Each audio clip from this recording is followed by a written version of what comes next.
Hello বন্ধুরা, আজ চলে এসেছি তোমাদের সম্মুখে প্রাচীন বা গুপ্ত যুগের কিছু রিভিশন ও সেন ও মোগল বংশের কিছু গুরুত্বপূর্ণ কোশ্চেন নিয়ে, যেগুলো পরীক্ষার জন্য অত্যন্ত গুরুত্বপূর্ণ, যেগুলো ডাব্লিউবিসিএস অন্যান্য পরীক্ষাগুলিতে বারবার এসেছে।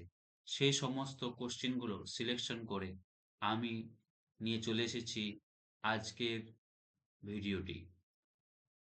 আজ পড়ব আমরা সেন বংশের প্রতিষ্ঠাতা নিয়ে। সেন বংশ প্রতিষ্ঠাতা কে ছিলেন? দেখো, সেন বংশের প্রতিষ্ঠাতা ছিলেন হেমন্ত সেন।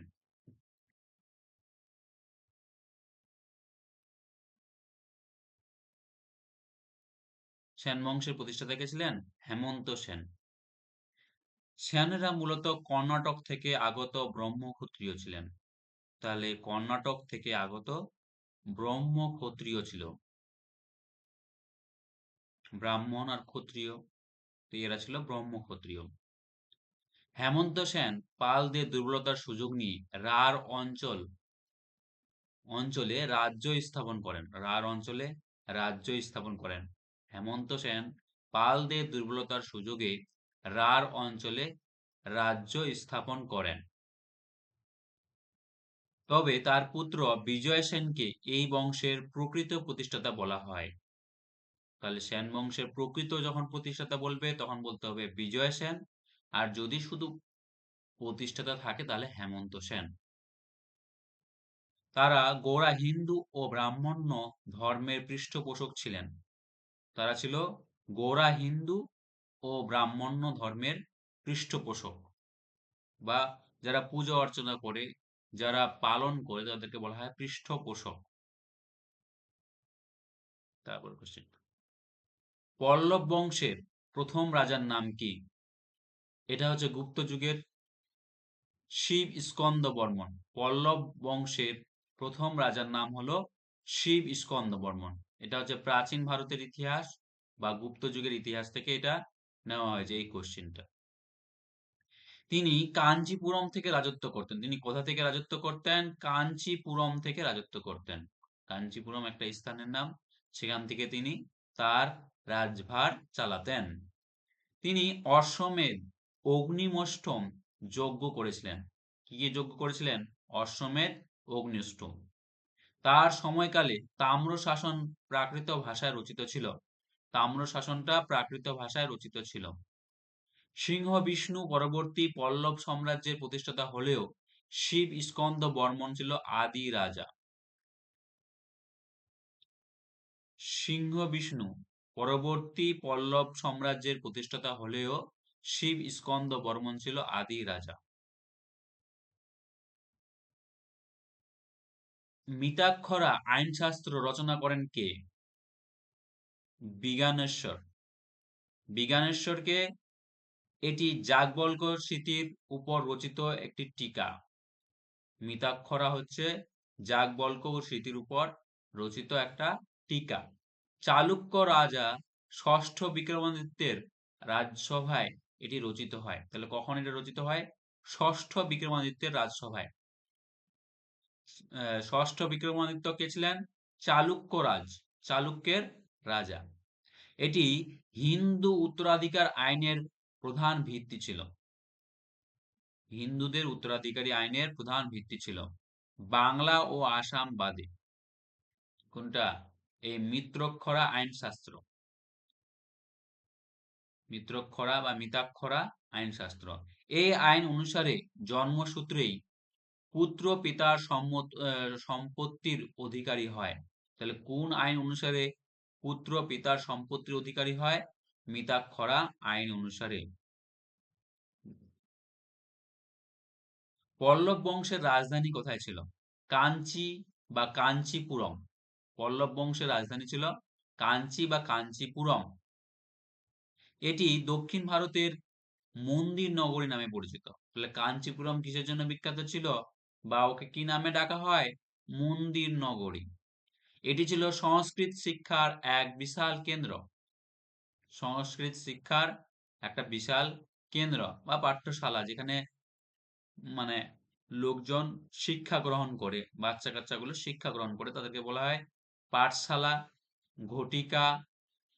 হ্যাঁ, আর এই যে কাঞ্চিপুরমটা ছিল সংস্কৃত শিক্ষার একটা বিশাল কেন্দ্র, সেখান থেকে মানুষ সংস্কৃত মানে দূর দূরান্ত থেকে সংস্কৃত শিখতে আসতো। চীনা পরিব্রাজক হিউয়েন সাং এখানে এসেছিলেন। তাহলে কে এসেছিলেন? চীনা পরিব্রাজক। পরিব্রাজক মানে হলো যারা মানে পৃথিবী ভ্রমণ করে, তাদেরকে বলা হয় পরিব্রাজক। হিউয়েন সাং এখানে এসেছিলেন। এখানে কৈলাসনাথ মন্দির দ্রাবিড় স্থাপত্যের শ্রেষ্ঠ নিদর্শন। এখানকার কৈলাসনাথ মন্দির, এই কৈলাসনাথের মন্দিরে অনেকে পুজো দিতে যায় সেই কাঞ্চিপুরম এলাকায়। তাহলে কোথায় ওটা? কাঞ্চিপুরম এলাকায়। সতীদাহ প্রথার সাক্ষ্য কবে পাওয়া যায়? 510 খ্রিস্টাব্দে সতীদাহ প্রথার সাক্ষ্য পাওয়া যায় ভানুগুপ্তের এরান শিলালিপি থেকে।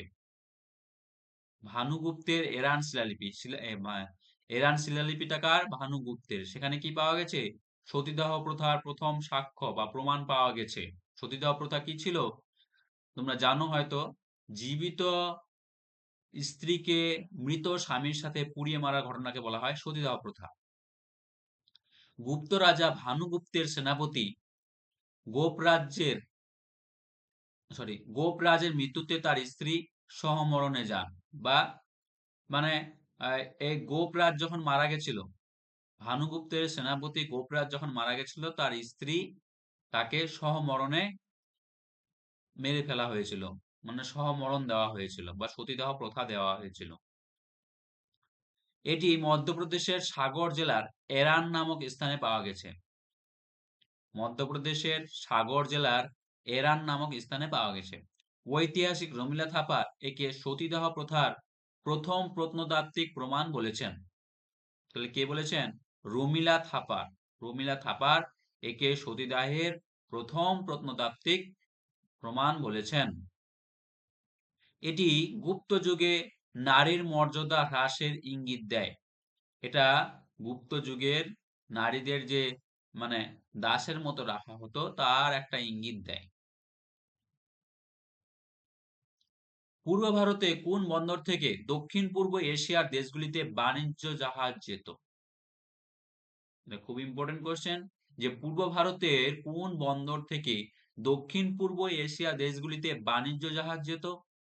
তাহলে উত্তর হবে তাম্রলিপ্ত বন্দর থেকে। তাম্রলিপ্ত বন্দর থেকে। তাম্রলিপ্ত বন্দর থেকে। এই তাম্রলিপ্ত বন্দরটা কোথায় অবস্থিত? মেদিনীপুর জেলার তমলুকে। বর্তমান হচ্ছে মেদিনীপুর জেলার তমলুকে অবস্থিত। ফাহিয়ান ও হিউয়েনসাং দুজনেই এই বন্দরের কথা উল্লেখ করেছেন তার মহাকাব্যগুলিতে। ফাহিয়ান, হিউয়েনসাং দুজনেই এই বন্দরটার কথা, তাম্রলিপ্ত বন্দর, যেখান থেকে পূর্ব ভারতে বাণিজ্য করা হতো, হ্যাঁ, দক্ষিণ পূর্ব এশিয়ার দেশগুলিতে বাণিজ্য জাহাজ যেত, সেখানকার মানে সেই বন্দরগুলির মানে বিবরণ দেওয়া আছে ফাহিয়ান ও হিউয়েনসাং এর বইয়ে। এখান থেকে সিংহল, জাভা, সুমাত্রা ও চীনের জাহাজ যেত। তাহলে কোথায় কোথায় জাহাজ যেত? সিংহল, জাভা, সুমাত্রা ও চীন। রূপনারায়ণ নদীর তীরে এই বন্দরটি অবস্থিত ছিল। রূপনারায়ণ নদীর তীরে এই বন্দরটি অবস্থিত ছিল, উপস্থিত ছিল। তোমাদের মানে এটা মনে রাখতে সুবিধা হবে, রূপনারায়ণের কূলে একটা কবিতা ছিল, নামটা মনে পড়ছে না যে সে লেখকটা কে। সেই রূপনারায়ণ নদীর তীরে এই বন্দরটি অবস্থিত ছিল। তৃতীয় বৌদ্ধ সংগীতি কার সময় অনুষ্ঠিত হয়? সম্রাট অশোকের সময় অনুষ্ঠিত হয়। তৃতীয় বৌদ্ধ সংগীতি কার সময় অনুষ্ঠিত হয়? এটা প্রাচীন যুগের থেকে নিয়েছি এই কোশ্চেনটা। এই কোশ্চেনটা আমি আগের ভিডিওতেও বর্ণনা করেছি, তবে এই ভিডিওতে বর্ণনা করছি কারণটা এটা একটা রিভিশন হয়ে যাবে। যারা পুরনো ভিডিও দেখোনি তাদের নতুন হবে, আর যারা পুরনো ভিডিও দেখেছো তার রিভিশন অনুযায়ী এটা দেখে রাখতে পারো। 250 খ্রিস্টপূর্বাব্দে এটি পাটলিপুত্র নগরীতে অনুষ্ঠিত হয়েছিল। পাটলিপুত্র, পাটলিপুত্রটার বর্তমান নাম কি? পাটনা। পাটলিপুত্রের বর্তমান নাম হচ্ছে পাটনা। পাটনা নগরীতে এটা অনুষ্ঠিত হয়েছিল। তৃতীয় বৌদ্ধ সংগীতি। এই সম্মেলনের সভাপতি ছিলেন মোগলিপুত্র তিস্য। মোগলিপুত্র তিস্য সভাপতি ছিলেন মোগলিপুত্র তিস্য। এই সংগীতেই অভিধম্ম পিটক সংকলিত হয়। এই সংগীতেই অভিধম্ম পিটক সংকলিত হয়। অভিধম্ম পিটক, বিনয় পিটক, সূত্র পিটক, অভিধম্ম পিটক, যে ত্রিপিটক রয়েছে বৌদ্ধদের, সেই ত্রিপিটকের অভিধম্ম পিটক এই মানে এই সংগীতেই সংকলিত হয়েছিল। এখান থেকে বিভিন্ন দেশে বৌদ্ধ ধর্ম প্রচারক পাঠানো হয়। কোথা থেকে? এই যে পাটলিপুত্র থেকে বিভিন্ন ধর্মে বিভিন্ন জায়গায় বৌদ্ধ ধর্ম প্রচারক পাঠানো হয়। মৌর্য সম্রাট চন্দ্রগুপ্ত কোন ধর্ম গ্রহণ করেছিলেন বলে অনুমান করা হয়? জৈন ধর্ম। মৌর্য সম্রাট চন্দ্রগুপ্ত কোন ধর্ম গ্রহণ করেছিলেন বলে অনুমান করা হয়? জৈন ধর্ম। অতিরিক্ত তথ্য দেখো, ভদ্রবাহুর প্রভাবে তিনি জৈন ধর্ম গ্রহণ করেন। কার প্রভাবে? ভদ্রবাহুর। ভদ্রবাহুর প্রভাবে তিনি জৈন ধর্ম গ্রহণ করেন। তাহলে কোশ্চেন পড়তে পারে, চন্দ্রগুপ্ত মৌর্য চন্দ্রগুপ্ত মৌর্য কোন ধর্ম গ্রহণ করেন? এটা একটা জৈন ধর্ম গ্রহণ করেছিলেন। কার প্রভাবে, কার শিষ্যতায়, কে শিক্ষক ছিলেন? ভদ্রবাহুর প্রভাবে তিনি জৈন ধর্ম গ্রহণ করেন। মগধে দুর্ভিক্ষের সময় তিনি কর্ণাটকের শ্রাবণ গোলায় চলে যান। মগধে যখন দুর্ভিক্ষ হয়, মহামারী দেখা যায়, তখন তিনি কর্ণাটকের শ্রাবণ বেলগোলায় চলে যান। শ্রাবণ বেলগোলায় চলে যান। সেখানে তিনি সল্লেখনা বা অন্বেষণ ব্রত পালন করে দেহত্যাগ করেন। সল্লেখনা বা অনশন করে তিনি দেহত্যাগ করেন। এই ঘটনা মৌর্য ইতিহাসের একটা গুরুত্বপূর্ণ অধ্যায়। যেহেতু সেখানে তিনি দেহত্যাগ করেন বা মারা যান বা পরলোক গমন করেন, সেই জন্য এই অনশন নিয়ে মানে এই ঘটনাটা ইতিহাসে একটা গুরুত্বপূর্ণ অধ্যায় রূপে থেকে গিয়েছে। যে এখানে লোকটা আসলো মগধের দুর্ভিক্ষ উন্মোচন করানোর জন্য, মগধের দুর্ভিক্ষটাকে শেষ করানোর জন্য, কিন্তু সেখানে এসে দেখলো যে তার কথা মানে শুনছে না বলে সে অনশনে বসলো এবং অনশনে তার দেহত্যাগ হয়েছিল। এই জন্য এই ঘটনাটাকে মৌর্য ইতিহাসের একটা গুরুত্বপূর্ণ অধ্যায় রূপে ধরা হয়। মহাযান বৌদ্ধ মতের উদ্ভব কার সময়ে হয়? কনিষ্কের সময়ে। মহাযান বৌদ্ধ মতের উদ্ভব হয় কনিষ্কের সময়ে, চতুর্থ বৌদ্ধ সংগীতিতে। তাহলে কোন সময় হয়? চতুর্থ বৌদ্ধ সংগীতিতে। মহাযানপন্থীরা বুদ্ধের মূর্তি পূজায় বিশ্বাসী ছিলেন। মহাযানপন্থীরা বুদ্ধের মূর্তি পূজায় বিশ্বাসী ছিলেন। এরা সংস্কৃত ভাষায় ধর্মগ্রন্থ রচনা করতেন। তাহলে এরা কোন ভাষায় ধর্মগ্রন্থ রচনা করতেন? সংস্কৃত ভাষায়। নাগার্জুন বসুমিত্র অশ্বঘোষ ছিলেন মহাযান মতের প্রবক্তা। তাহলে কোশ্চেন করতে পারে, কারা কারা ছিল মহাযান মতের প্রবক্তা? নাগার্জুন, বসুমিত্র, অশ্বঘোষ। চীন, জাপান ও তিব্বতে এই মতবাদ প্রসারিত হয়। চীন, জাপান, তিব্বতে এই মতবাদ প্রসারিত হয়। প্রাচীন ভারতের কোন সময়ে গান্ধার শিল্পের বিকাশ ঘটে? কুষাণ যুগে।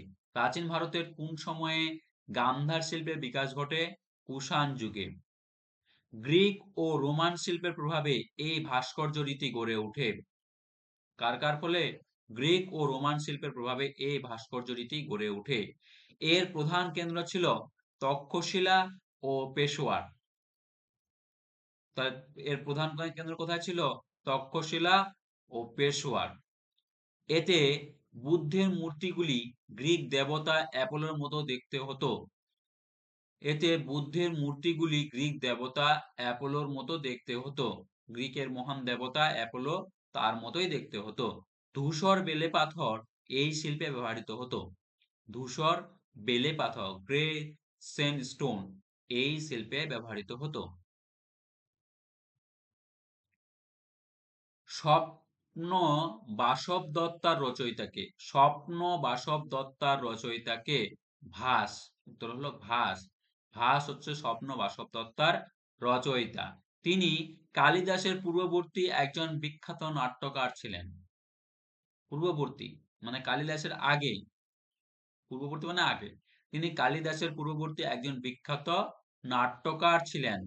এই নাটকে বৎসরাজ ও উদয়ন ও অবন্তীর রাজকন্যা বাসব দত্তার প্রেম কাহিনী বর্ণিত।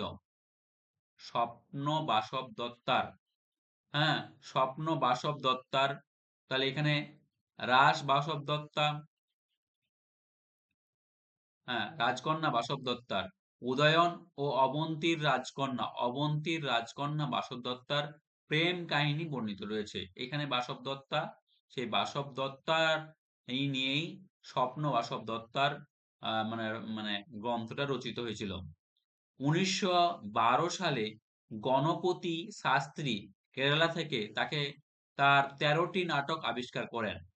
কত সালে?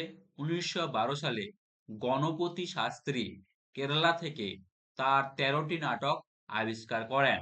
ভাসকে সংস্কৃত নাটকের জনক বলা যেতে পারে। তাহলে ভাসকে সংস্কৃত নাটকের জনক বলা যায়। মৃচ্ছকটিকা কে রচনা করেন? শূদ্রক রচনা করেন। মৃচ্ছকটিকাম কে রচনা করেন? শূদ্রক রচনা করেন। মৃচ্ছকটিকাম শব্দের অর্থ কি? মাটির ছোট গাড়ি। মৃচ্ছকটিকাম শব্দের অর্থ কি? মাটির ছোট গাড়ি।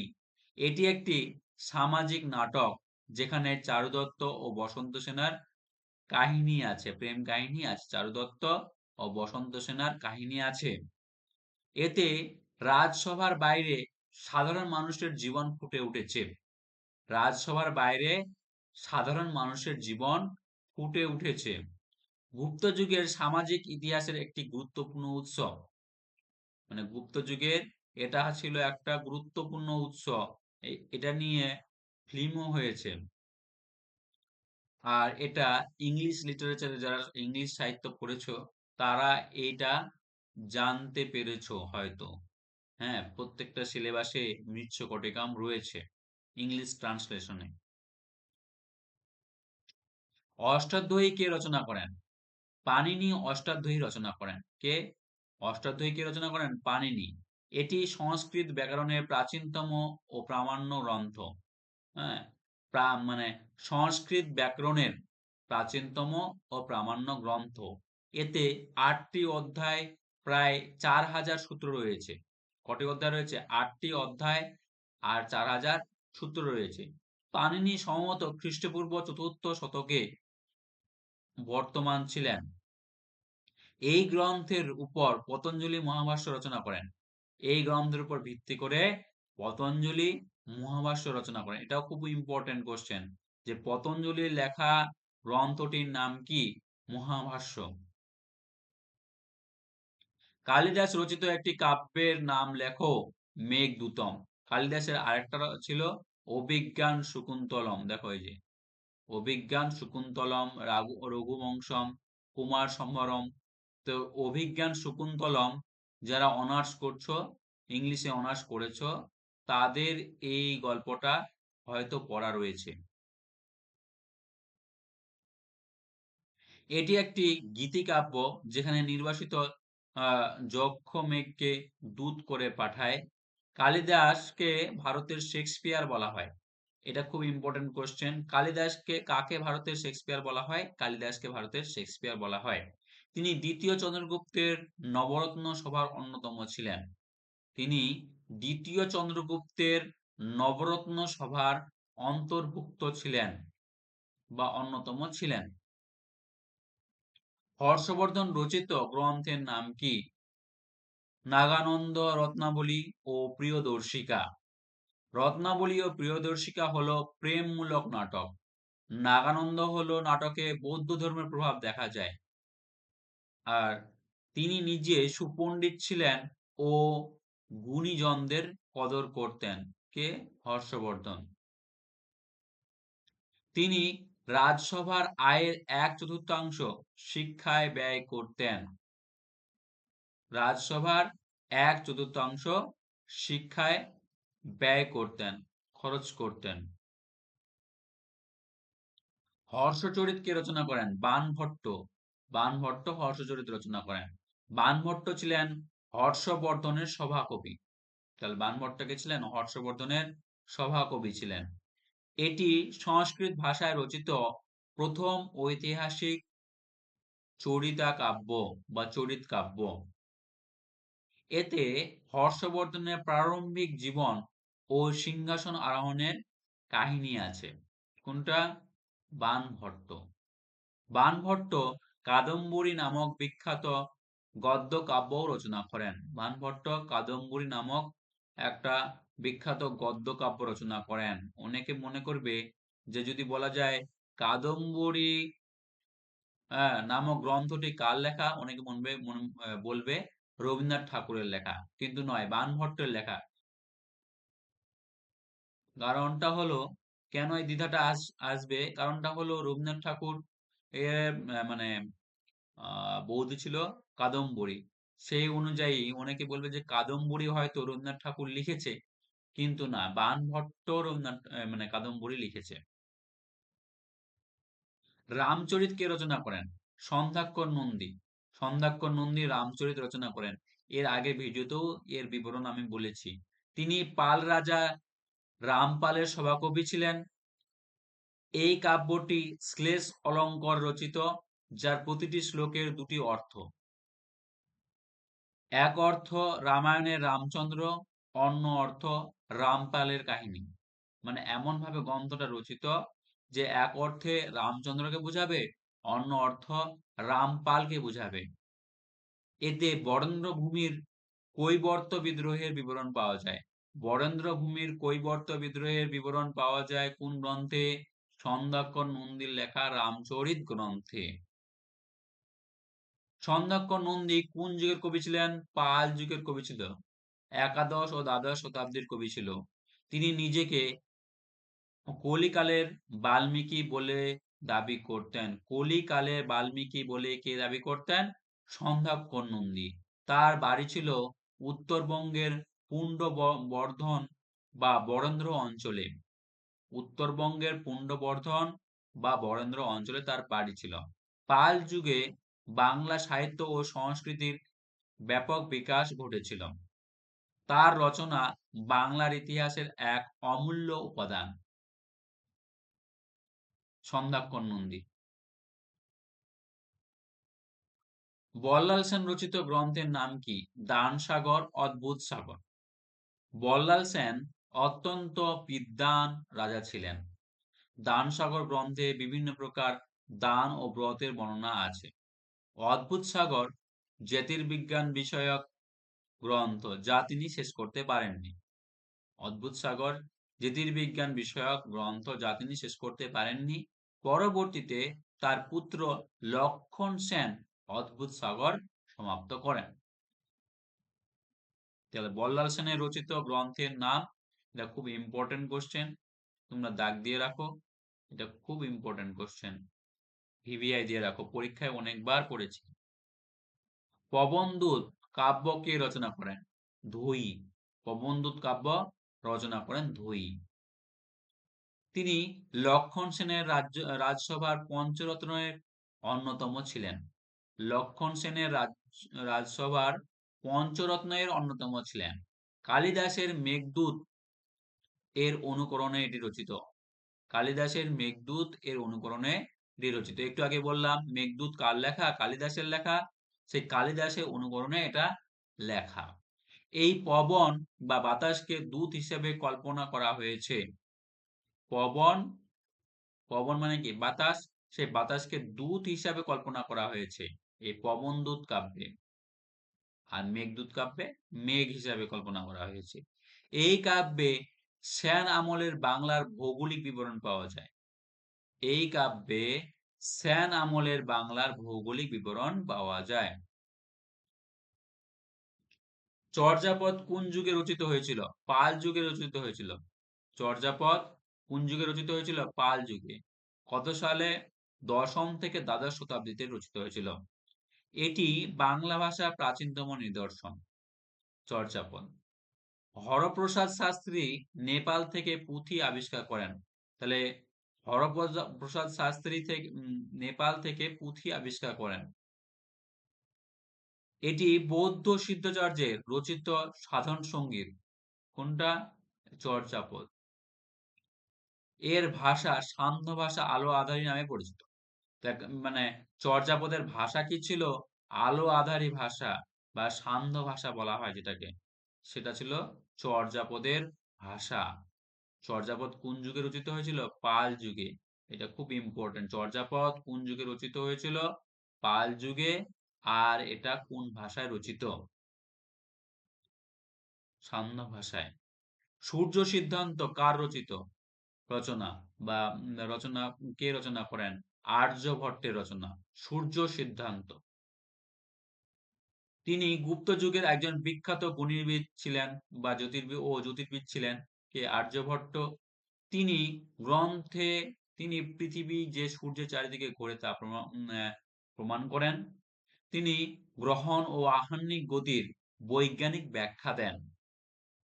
হুম, গ্রহণ, চন্দ্রগ্রহণ, সূর্যগ্রহণ ও আহ্নিক গতির, হ্যাঁ, ব্যাখ্যা দেন। শূন্য এর ব্যবহারের পথিকৃৎ ছিলেন তিনি। এটা খুব ইম্পর্টেন্ট। শূন্যকে আবিষ্কার করেন, এটা হলো আর্যভট্ট। সুশ্রুত কে ছিলেন? সুশ্রুত ছিলেন প্রাচীন ভারতের একজন শল্য চিকিৎসক। তাকে শল্য চিকিৎসকের জনক বলা হয়। কাকে? সুশ্রুতকে। তিনি সুশ্রুত সংহিতা নামক গ্রন্থ রচনা করেন। সুশ্রুত সংহিতা নামক গ্রন্থ তিনি রচনা করেন। তিনি প্লাস্টিক সার্জারি ও ছানি অপারেশনে পারদর্শী ছিলেন।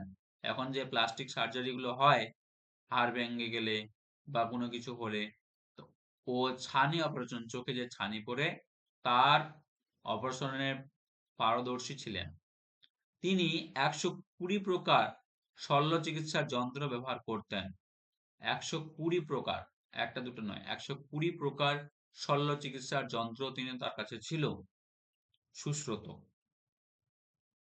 প্রাচীন ভারতের কোন বিদ্যালয়ে চিকিৎসা বিজ্ঞান পঠন পাঠন খ্যাতি লাভ করেছিল?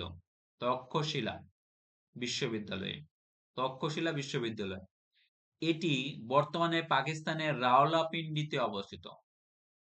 তাহলে কোথায় অবস্থিত? তক্ষশিলা বিশ্ববিদ্যালয় কোথায় অবস্থিত? পাকিস্তানের রাওয়ালপিন্ডিতে অবস্থিত। এটি বিশ্বের প্রাচীনতম বিশ্ববিদ্যালয়গুলির মধ্যে অন্যতম। এটি বিশ্বের প্রাচীনতম বিশ্ববিদ্যালয়গুলির মধ্যে অন্যতম। জীবক, পাণিনি, চাণক্য এখান থেকে শিক্ষা লাভ করেছিলেন। কে কে শিক্ষা লাভ করেছিলেন? জীবক, পাণিনি, চাণক্য। এখানে রাজনীতি, সমরবিদ্যা ও চিকিৎসাবিদ্যা শেখানো হয়। কি কি শেখানো হয়? রাজনীতি, সমরবিদ্যা ও চিকিৎসাবিদ্যা শেখানো হয়। চক্রপাণি কে ছিলেন? পাল যুগের একজন বিখ্যাত চিকিৎসা শাস্ত্রবিদ। পাল যুগের একজন বিখ্যাত চিকিৎসা শাস্ত্রবিদ ছিলেন চক্রপাণি। তিনি চক্রদত্ত নামক চিকিৎসা গ্রন্থ রচনা করেন। চক্রপাণি, চক্রদত্ত। তিনি চরক ও সুশ্রুত সংহিতার উপর টিকা লিখেছিলেন। চরক ও সুশ্রুত সংহিতার উপরে টিকা লিখেছিলেন। তিনি আয়ুর্বেদ দীপিকা নামক ভাষ্য রচনা করেন। আয়ুর্বেদ দীপিকা নামক ভাষ্য রচনা করেন। পাল রাজা নয়পালের সমসাময়িক ছিলেন তিনি। তাহলে পাল রাজা নয়পালেরও সমসাময়িক ছিল। কি কি ওর বৈশিষ্ট্য কি? তিনি চরক ও সুশ্রুত সংহিতার উপর টিকা লেখেন, মানে তার বই দেখে অনুসরণ করে কোন মানে মানে টিকা মানে কি, সে সম্পর্কে যেগুলো মেইন থিম ওগুলোকে নিয়ে মানে নাড়াঘাটা বা লেখালেখি করা, সেটাকে বলা হয় টিকা লেখা। সে চরক ও সুশ্রুত সংহিতার উপর টিকা লিখেন। আয়ুর্বেদ দীপিকা নামক একটা ভাষ্য রচনা করেন। পাল রাজা নয়পালের সমসাময়িক ছিলেন। ব্যাস, চক্রপাণি শেষ। পাল ও সেন যুগের বাংলা দুটি প্রসিদ্ধ বন্দরের নাম লেখো। একটা হচ্ছে তাম্রলিপ্ত ও সপ্তগ্রাম। তাম্রলিপ্ত ছিল প্রাচীন ভারতের অন্যতম প্রধান কেন্দ্র, যেটা তমলুকে অবস্থিত। সপ্তগ্রাম হুগলি জেলায় সরস্বতী নদীর তীরে অবস্থিত ছিল। সপ্তগ্রাম ছিল কোথায়? হুগলি জেলার সরস্বতী নদীর তীরে। এখান থেকে দক্ষিণ পূর্ব এশিয়ার মসলিন ও মশলা রপ্তানি হতো। তাহলে কোথা থেকে মসলিন ও মশলা রপ্তানি হতো? দক্ষিণ পূর্ব এশিয়ার মানে মসলিন ও মশলা রপ্তানি হতো তাম্রলিপ্ত ও সপ্তগ্রাম থেকে। নদীর গতিপথেই পরিবর্তনের ফলে সপ্তগ্রামের গুরুত্ব কমে যায়।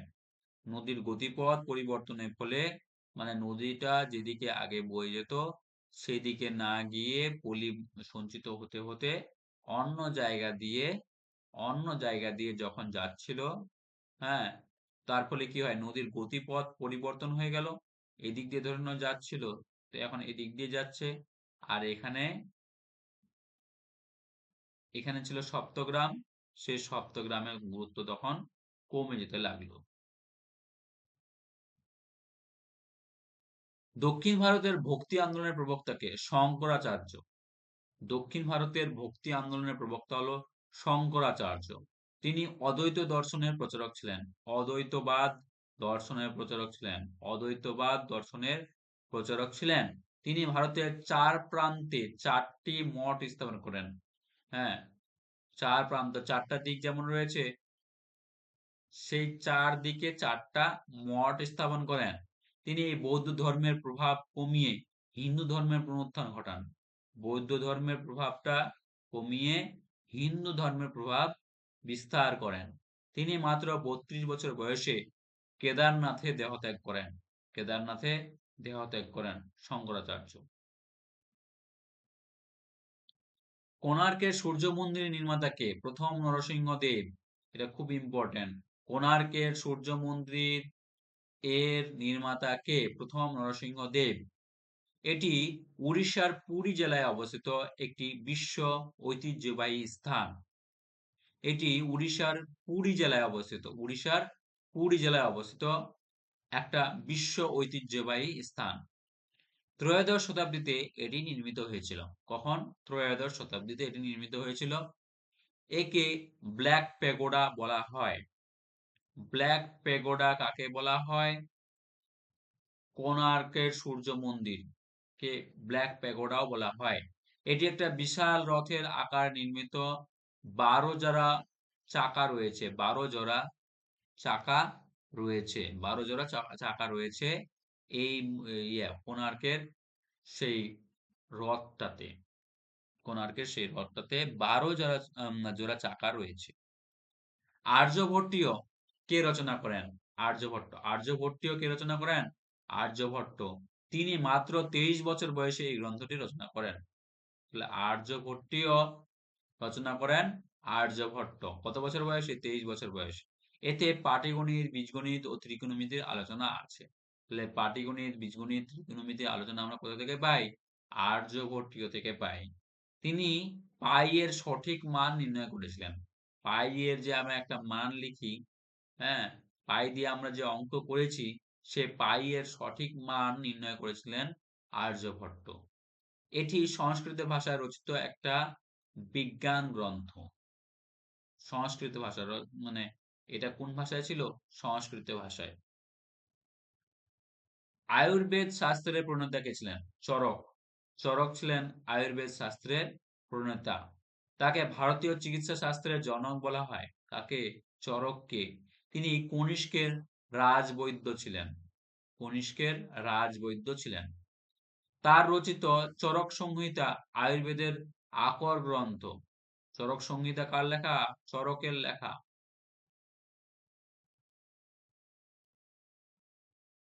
সেটা ছিল আয়ুর্বেদের আকর গ্রন্থ। মানে কি? আকর মানে হচ্ছে মূল গ্রন্থ। তিনি রোগ নির্ণয় ও ভেষজ চিকিৎসার উপর জোর দেন। রোগ নির্ণয় ও ভেষজ চিকিৎসার উপর যোগ দেন। ভেষজ চিকিৎসা মানে হলো কি? গাছ পাতা লতা নিয়ে যে কবিরাজি চিকিৎসা যেটাকে বলা হয়, সেটাকে বলা হয় ভেষজ চিকিৎসা। সেটার উপরে জোর দিয়েছিলেন। বৃহৎ সংহিতা কে রচনা করেন? বরাহমিহির। বরাহমিহির রচনা করেন বৃহৎ সংহিতা। তিনি গুপ্ত যুগের বিখ্যাত জ্যোতির্বিদ ও গণিতজ্ঞ ছিলেন। তিনি ছিলেন গুপ্ত যুগের বিখ্যাত জ্যোতির্বিদ ও গণিতজ্ঞ।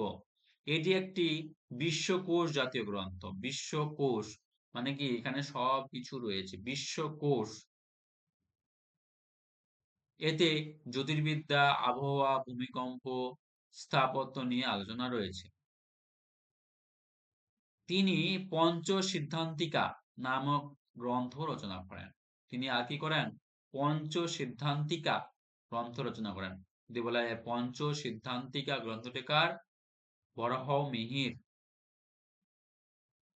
এটাই পরে সব থেকে। বৃহৎ সংহিতা কে রচনা করেন? এটা খুব ইম্পর্টেন্ট। বৃহৎ সংহিতা রচনা করেন বরাহমিহির। পঞ্চতন্ত্র কে রচনা করেন? বিষ্ণু শর্মা। বিষ্ণু শর্মা পঞ্চতন্ত্র রচনা করেন। এটি গুপ্ত যুগে রচিত সংস্কৃত নীতিকথামূলক গল্পের সংকলন। পঞ্চতন্ত্র। নীতিকথা, নীতিকথা মানে কোনগুলো? যেগুলো ভালো ভালো কথা, যেগুলো ভালো ভালো লোকের কথা, সেগুলো বলা হয় নীতিকথা। সেই নীতিকথার সংকলন মানে এক জায়গায় জমাট, মানে এক জায়গায় পাঞ্চ করে দেওয়া, সেটাকেই বলা হয় সংকলন। পশু পাখির গল্পের মাধ্যমে রাজনীতি ও নীতি শিক্ষা দেওয়া হয়েছে। এবার গল্পের মাধ্যমে, পশু পাখির গল্পের মাধ্যমে রাজনীতি ও নীতি শিক্ষা দেওয়া হয়েছে গল্পের ছলে। কেউ তো, মানে কেউ যদি এমনি পঞ্চতন্ত্র, মানে মানে অন্যান্য যে বইগুলো পড়ে, ওদের হয়তো অতটা ইন্টারেস্ট ফিল হয় না। কিন্তু বিষ্ণু শর্মা এমন একজন সাহিত্যিক ছিলেন, তিনি পঞ্চতন্ত্র লিখলেন। পঞ্চতন্ত্রটা এমন ভাবে লিখলেন, সেটা বিভিন্ন পশু ও পাখির উপর নির্ভর করে, যাতে মানুষ রসিক হয় এবং মানুষ যেটা সহজে নিতে পারেন, সেটা সহজে নিতে পারে, এমন ভাবে তিনি উপস্থাপন করলেন। এটি বিশ্বের 50টি ভাষায় অনূদিত হয়েছে। মানে নামকরা 50টি ভাষায় অনূদিত হয়েছে। রাজপুত্রের রাজনীতি শেখানোর জন্য এটি রচিত হয়েছিল। রাজপুত্রদের রাজনীতি শেখানোর জন্য এটি মানে রচিত হয়েছিল মেইনলি, কিন্তু এখন এটা চারিদিকে ছড়িয়ে পড়েছে। আরবদের সিন্ধু বিজয়ের ইতিহাস সবচেয়ে প্রামাণ্য গ্রন্থটি কি? চাচানামা। চাচানামা। চাচানামা ছিল আরবদের সিন্ধু বিজয়ের ইতিহাসের সবচেয়ে প্রামাণ্য গ্রন্থ। এটি মূলত আরবি ভাষায় রচিত হয়েছিল। এটা কোন ভাষায় রচিত? চাচানামা আরবি ভাষা। পরে ফার্সি ভাষায় অনূদিত হয়েছিল, সরি। এতে সিন্ধু রাজা দাহির ও মোহাম্মদ বিন কাসিমের যুদ্ধের বিবরণ আছে। তাহলে চাচানামাতে কার বিবরণ রয়েছে? দাহির ও মোহাম্মদ বিন কাসেমের যুদ্ধের বিবরণ রয়েছে। এটি সিন্ধু বিজয়ের সমসাময়িক দলিল। এটা ছিল সিন্ধু বিজয়ের সমসাময়িক একটা দলিল। আল বেরুনি কত খ্রিস্টাব্দে ভারতে আসেন? 1017 খ্রিস্টাব্দে। 1017 খ্রিস্টাব্দে আল বেরুনি ভারতে আসেন। আল বেরুনি বা অল বেরুনি সুলতানি মামুদের সাথে, কার সাথে এসেছিল? সুলতান মামুদের সাথে এসেছিল। তিনি গজনির সুলতান মামুদের সঙ্গে ভারতে এসেছিলেন। তাহলে মামুদ ছিল কোথাকার রাজা, কোথাকার সুলতান? গজনির সুলতান। তিনি সংস্কৃত ভাষা শিখে ভারতীয় দর্শন ও বিজ্ঞান অধ্যয়ন করেন। সংস্কৃত ভাষা শিখেছিলেন কে? অল বেরুনি। এবং তিনি ভারতীয় দর্শন ও বিজ্ঞান অধ্যয়ন করেছিলেন। তাকে প্রথম ভারততত্ত্ববিদ, ফার্স্ট আইডিওলজিস্ট বলা হয়। কাকে ফার্স্ট আইডিওলজিস্ট বলা হয়? কাকে? ভারততত্ত্ববিদ অল বেরুনিকে। তিনি খেয়া খেয়ারিজমের অধিবাসী ছিলেন। খেয়ারিজম, খেয়ারিজম ওই আফগানিস্তান এর আশেপাশের অধিবাসী ছিলেন। তার নেতৃত্বে আরবগণ সিন্ধু দেশ আক্রমণ করেন মোহাম্মদ বিন কাসেমের নেতৃত্বে। কত খ্রিস্টাব্দে? 1712 খ্রিস্টাব্দে। তিনি ছিলেন ইরাকের শাসনকর্তা আল হাজ্জাজের সেনাপতি। তাহলে মোহাম্মদ বিন কাসেম সম্পর্কে দেখো, তিনি ছিলেন ইরাকের শাসনকর্তা আল হাজ্জাজের সেনাপতি। তিনি রাওরের যুদ্ধে রাজা দাহিরকে পরাজিত ও নিহত করেন। রাওরের যুদ্ধে পরাজিত ও নিহত করেন কাকে? দাহিরকে। এটি ভারতের প্রথম সফল মুসলিম আক্রমণ। হুম। তিনি সুলতান জয় করে তার নাম দেন স্বর্ণনগরী। তিনি সরি মুলতান জয় করে তার নাম দেন স্বর্ণনগরী। মুলতান হবে, সুলতান নয়, মুলতান হয়। তরাইনের দ্বিতীয় যুদ্ধ কত খ্রিস্টাব্দে হয়? 1192 খ্রিস্টাব্দে হয়। কার কার মধ্যে হয়? মোহাম্মদ ঘুরি ও পৃথ্বীরাজ চৌহানের মধ্যে এই যুদ্ধ হয়। এই যুদ্ধে পৃথ্বীরাজ চৌহান পরাজিত হয় ও নিহত হন। এর ফলে ভারতে মুসলিম শাসনের ভিত্তি স্থাপিত হয়। তাহলে কিসের ফলে ভারতে মুসলিম শাসনের ভিত্তি স্থাপিত হয়? তরাইনের দ্বিতীয় যুদ্ধের ফলে। কত খ্রিস্টাব্দে? 1192 খ্রিস্টাব্দে। তরাইনের প্রথম যুদ্ধ 1191 খ্রিস্টাব্দে ঘুরি পরাজিত হয়েছিল। তরাইনের প্রথম যুদ্ধে ঘুরি পরাজিত হয়েছিল। দ্বিতীয় যুদ্ধে দ্বিতীয় যুদ্ধে ঘুরি জিতেছিল এই যুদ্ধে। কাকার মধ্যে হয়েছিল? পৃথ্বীরাজ চৌহানের মধ্যে, ওটাও যুদ্ধ হয়েছিল, এটাও যুদ্ধ হয়েছিল। দিল্লির সুলতানি শাসনের প্রতিষ্ঠাতা কে? কুতুবউদ্দিন আইবক। কুতুবউদ্দিন আইবক ছিল দিল্লির সুলতানি শাসনের প্রতিষ্ঠাতা। এটা খুব ইম্পর্টেন্ট। দিল্লি সুলতানি শাসনের প্রতিষ্ঠাতাকে কুতুবউদ্দিন আইবক। তিনি মোহাম্মদ ঘুরির বিরুদ্ধে বিশ্বস্ত সেনাপতি ও দাস ছিলেন। সরি, তিনি মোহাম্মদ ঘুরির বিশ্বস্ত সেনাপতি ও দাস ছিলেন, কৃতদাস ছিলেন। তার দানশীলতার জন্য তাকে লাখ বক্স বলা হতো। কাকে? কুতুবউদ্দিন আইবককে। তিনি প্রচুর দান করতেন বলে তাকে লাখ বক্স বলা হতো। তিনি দিল্লিতে কুতুব মিনার নির্মাণের কাজ শুরু করেন। তাই দিল্লির কুতুব মিনার কে শুরু করেন? কুতুবউদ্দিন আইবক। 1210 সালে পোলো খেলার সময় তিনি মারা যান। চৌগান বা পোলো খেলার সময় ঘোড়ার মানে যে ঘোড়ার রেস হয়, পোলো খেলা হয়, সেই মানে ঘোড়ার খেলার সময় তিনি কোনোভাবে অ্যাক্সিডেন্ট হয়ে মারা যান 1210 সালে। দিল্লির সুলতানি শাসন থেকে কত খ্রিস্টাব্দে প্রতিষ্ঠিত হয়? দিল্লির সুলতানি শাসন কত খ্রিস্টাব্দে প্রতিষ্ঠিত হয়? 1206 খ্রিস্টাব্দে। মোহাম্মদ ঘুরির মৃত্যুর পর কুতুবউদ্দিন আইবক স্বাধীন হন। তাহলে মোহাম্মদ ঘুরির মৃত্যুর পর কুতুবউদ্দিন আইবক স্বাধীন হন। প্রথমে এর রাজধানী ছিল লাহোর, পরে ইলতুৎমিশ দিল্লিতে আনেন। তাহলে প্রথমে কোথায় রাজধানী ছিল? লাহোর, আর পরে ইলতুৎমিশ দিল্লিতে আনেন। এই মানে এই শাসনকাল 1206 থেকে 1526 খ্রিস্টাব্দ পর্যন্ত স্থায়ী ছিল। 1206 থেকে 1526 খ্রিস্টাব্দ পর্যন্ত স্থায়ী ছিল। একে মামলুক বা দাস বংশ বলা হয়। তাহলে কোন বংশকে মামলুক ও দাস বংশ বলা হয়? দিল্লির সুলতানি শাসনকেই বলা হয় মামলুক বা দাস বংশ।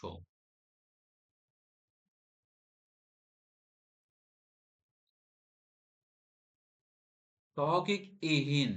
তহকিক-ই-হিন্দ গ্রন্থটা কার লেখা? অল বেরুনির লেখা বা আল বেরুনির লেখা। এই গ্রন্থটি আরবি ভাষায় রচিত। এর অপর নাম কিতাব-উল হিন্দ। কিতাবুল হিন্দ। তহকিক-ই-হিন্দ, তহকিক-ই-হিন্দ এর আহ, অপর নাম কি? কিতাবুল হিন্দ। যদি বলি কিতাবুল হিন্দ কার লেখা, আমরা সাধারণত তহকিক-ই-হিন্দ বলি, কিন্তু যদি পড়ে যায় কিতাবুল হিন্দ গ্রন্থটি কে লিখেছিল, তাহলে বলতে হবে অল বেরুনি। অল বেরুনি একাদশ শতাব্দীর ভারতের নিখুঁত বিবরণ দিয়েছেন। একাদশ শতাব্দীতে কি কি হয়েছিল তার একটা নিখুঁত বর্ণনা দিয়েছেন তার গ্রন্থে তহকিক-ই-হিন্দে। তিনি নিজে সংস্কৃত লিখে বা শিখে এই বইটি লিখেছিলেন। কোন বইটা সংস্কৃত শিখে লিখেছিলেন? তহকিক-ই-হিন্দ। যারা যারা দেখছো, যাদেরকে ভালো লাগছে, তারা লাইক করো, শেয়ার করে দাও বন্ধুদের সাথে। যাতে তারাও দেখতে সুযোগ পায়, তাদেরও উপকার হয়। আমি চাই প্রত্যেক স্টুডেন্ট এর কাছে আমার ভিডিওগুলি পৌঁছক এবং তারা ভালো মতো এই ভিডিওগুলি দেখুক, যাতে তাদের সামনের যে exam group C, group D এবং অন্যান্য কম্পিটিটিভ এক্সামগুলো দিতে সুবিধা হয়। তো ফটাফট লাইক করো এবং সাবস্ক্রাইব করে দাও। যারা নতুন আছো তারা সাবস্ক্রাইব করে দাও। ভারত সম্বন্ধে অলবিরুনির লেখা গ্রন্থটির নাম লেখো। তহকিক-ই-হিন্দ। ভারত সম্বন্ধে অলবিরুনির লেখা গ্রন্থটির নাম হলো কি? তহকিক-ই-হিন্দ বা কিতাবুল হিন্দ। একটু আগেই বললাম। এই বইয়ে ধর্ম, দর্শন, বিজ্ঞান ও সমাজের কথা আছে। তিনি ভারতের জাতিভেদ প্রথা ও কুসংস্কারের সমালোচনা করেন।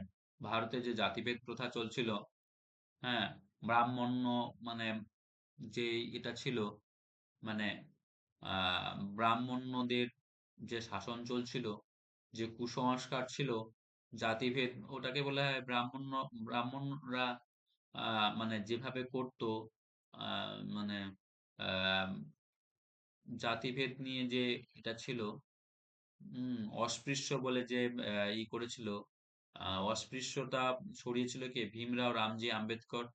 হ্যাঁ, তার জন্যই তো আমাদের বিখ্যাত সংবিধান রচিত হয়েছিল, বিশ্বের বৃহত্তম সংবিধান।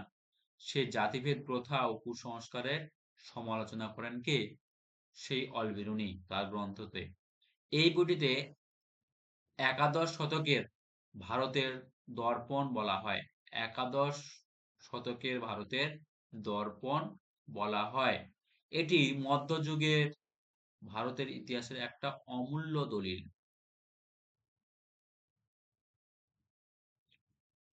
প্রথম তরাইনের যুদ্ধে কে পরাজিত হন? মোহাম্মদ ঘুরি পরাজিত হন।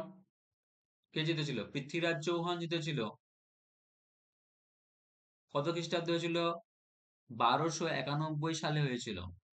1291 খ্রিস্টাব্দে এটা হয়েছিল। এতে হুম পৃথ্বীরাজ চৌহান জিতেছিল।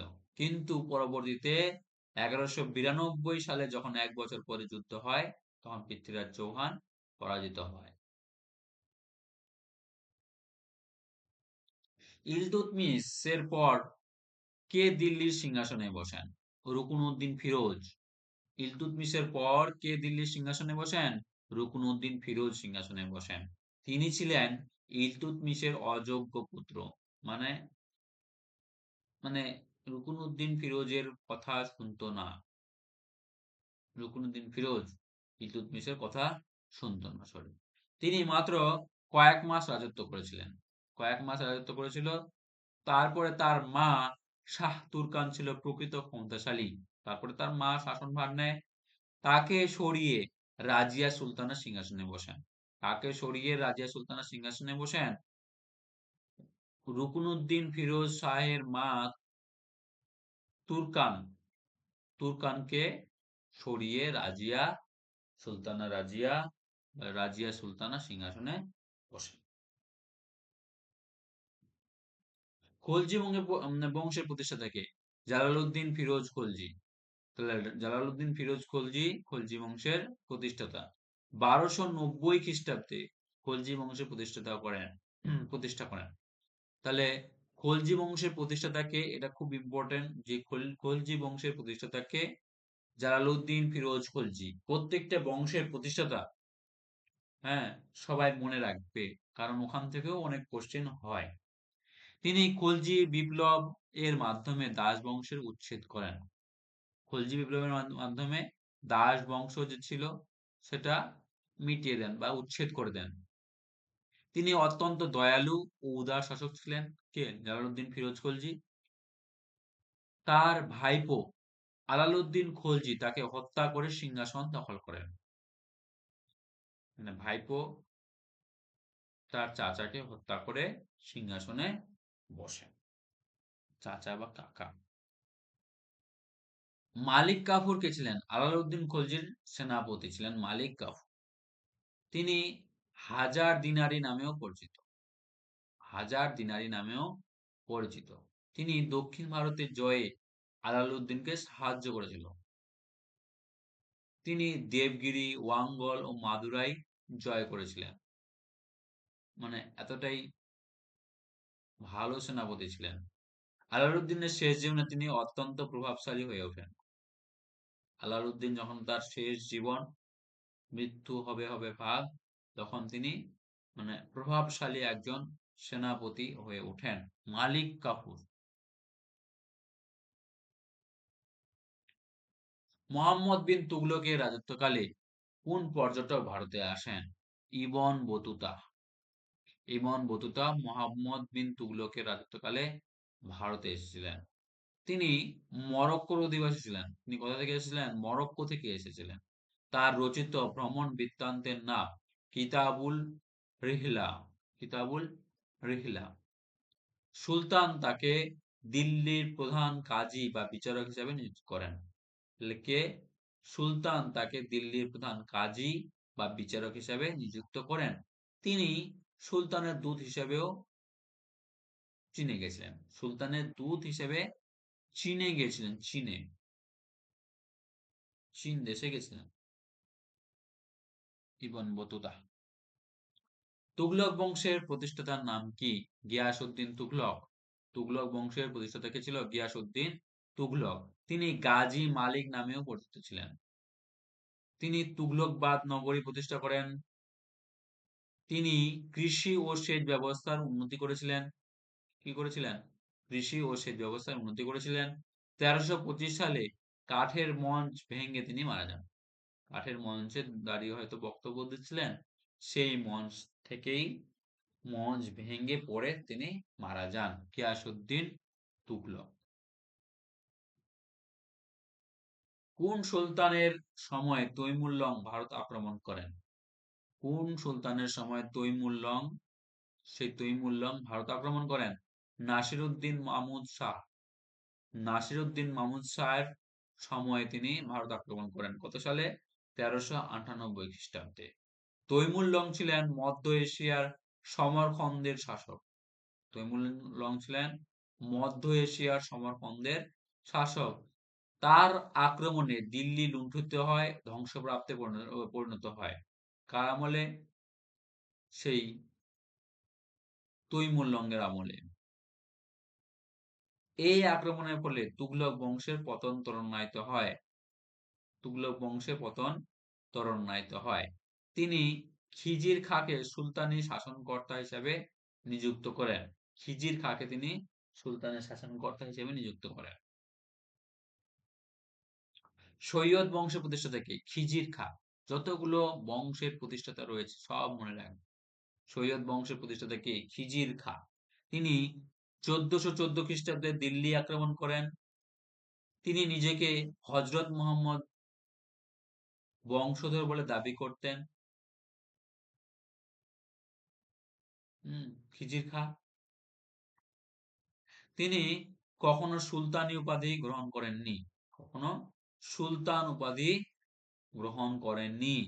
তিনি রায়াত-ই-আলা উপাধিতে সন্তুষ্ট ছিলেন। রায়াত-ই-আলা একটা উপাধি, সেই উপাধিতে তিনি সন্তুষ্ট ছিলেন। খিজির খাঁ। লোদী বংশের প্রতিষ্ঠাতা কে? বহুলুল লোদী। বহুলুল লোদী কে ছিলেন? এটি ছিল তার ভারতের প্রথম আফগান রাজবংশ। লোদী বংশ ভারতের প্রথম আফগান রাজবংশ।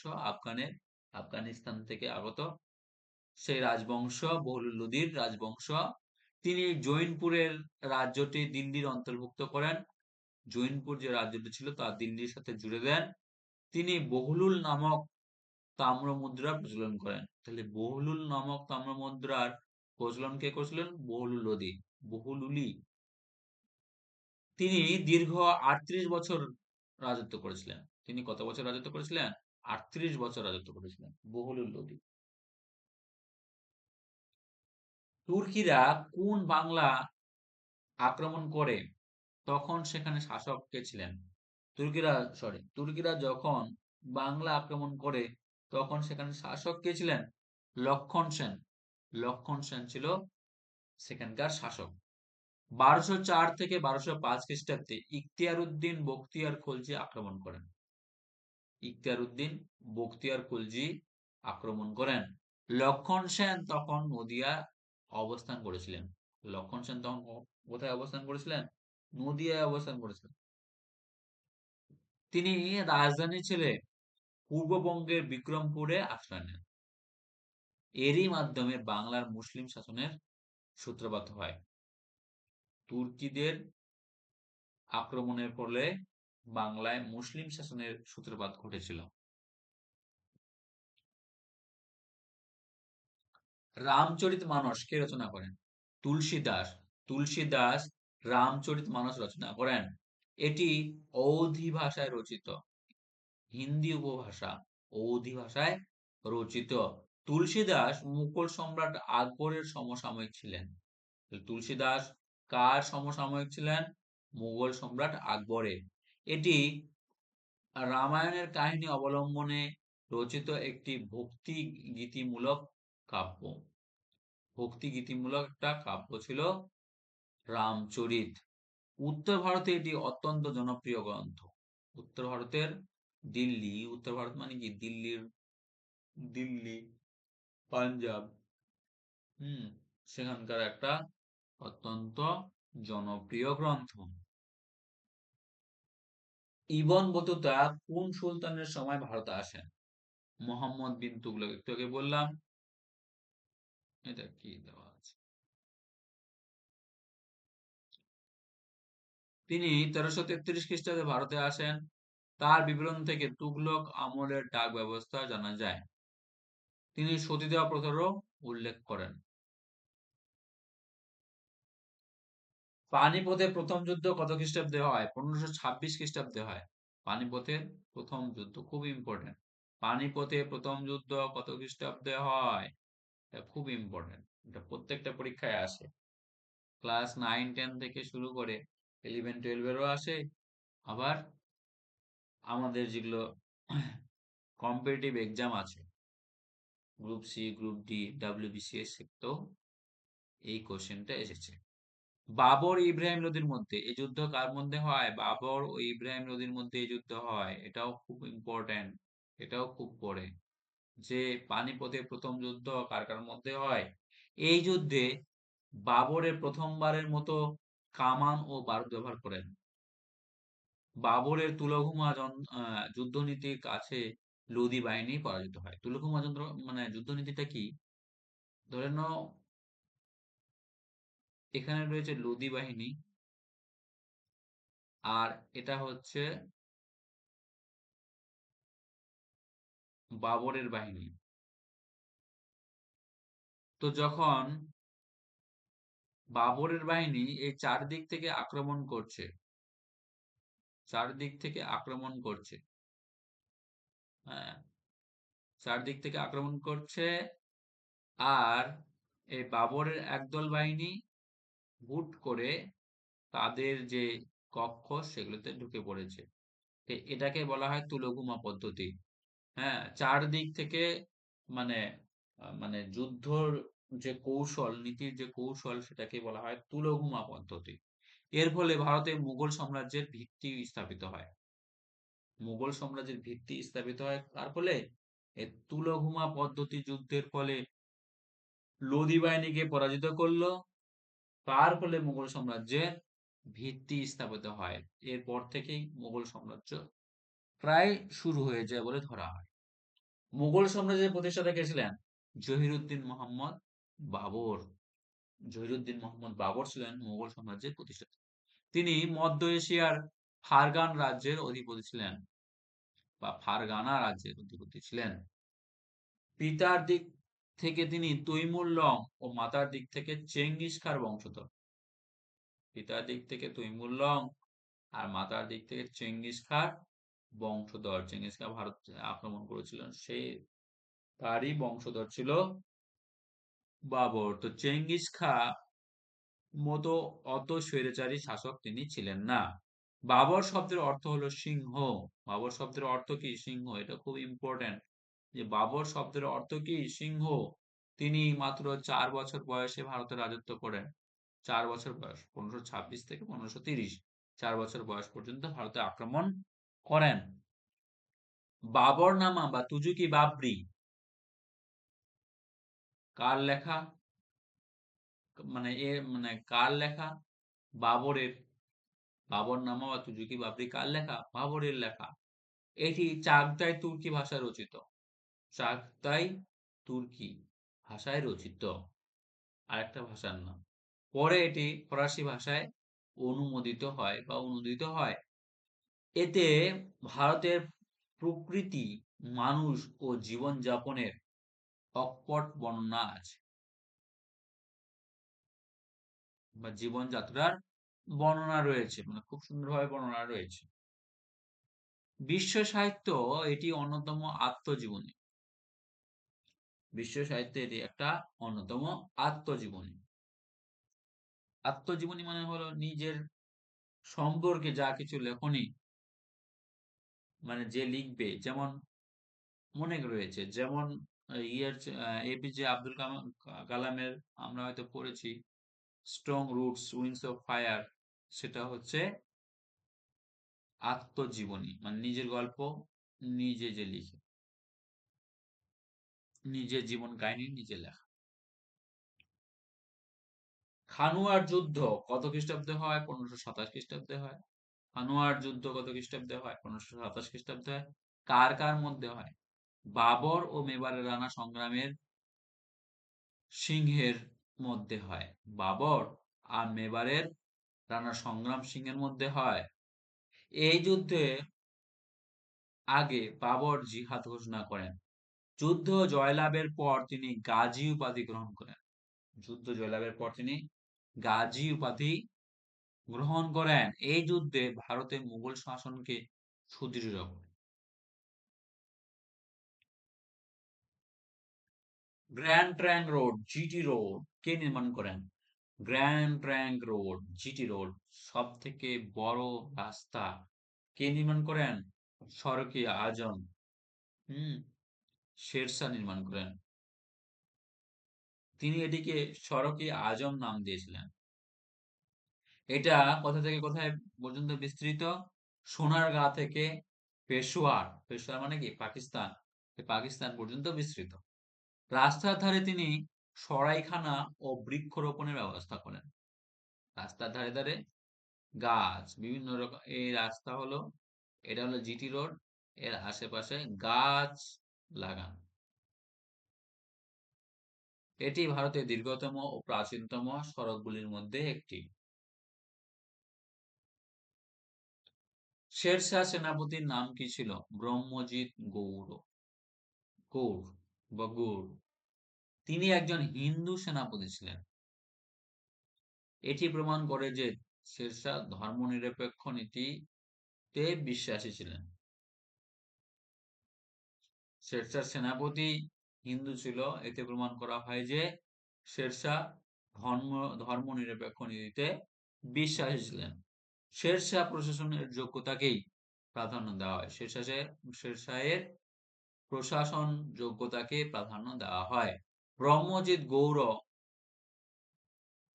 বহু যুদ্ধে শেরশাহকে জয়ী করেছিলেন। ব্রহ্মজিৎ গৌড় বহু যুদ্ধে শেরশাহকে জয়ী করেছিলেন। পাট্টা কুবলিয়ত প্রথা কে প্রবর্তন করেন? শেরশাহ। পাট্টা কি? পাট্টা হচ্ছে কৃষকের জমির স্বতন্ত্র ও করের বিবরণ সম্বলিত একটা দলিল, পাট্টা। কুবলিয়ত কি?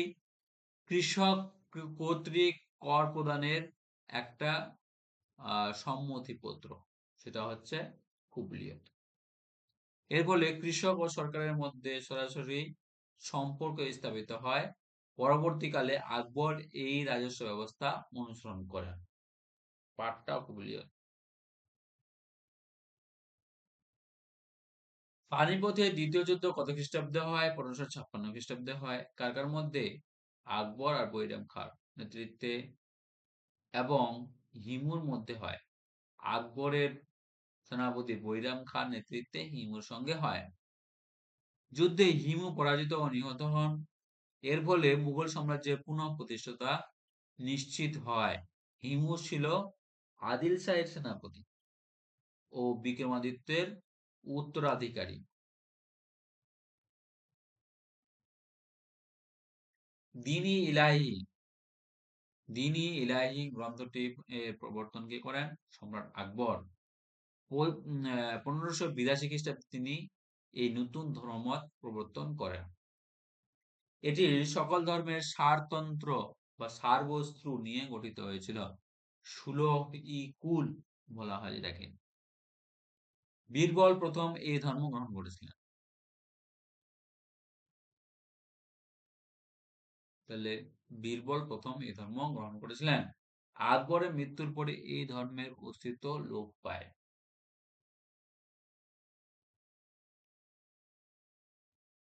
আইন-ই-আকবরী বা আকবরনামা গ্রন্থ দুটির লেখক কে? আইন-ই-আকবরী বা আকবরনামা গ্রন্থ দুটির লেখক হচ্ছে আবুল ফজল। আবুল ফজল ছিলেন আকবরের নবরত্ন সভার অন্যতম সদস্য। আকবরনামা ও আকবরের রাজত্বকালে বিস্তারিত ইতিহাস। আইন-ই-আকবর এই গ্রন্থের তৃতীয় খণ্ড, যাতে প্রশাসনিক বিবরণ আছে। প্রশাসন কিভাবে চলবে তার বিবরণ রয়েছে। জাহাঙ্গীরের নির্দেশে বীর সিংহ বুন্দেলা তাকে হত্যা করেন। তাকে আবুল ফজলকে।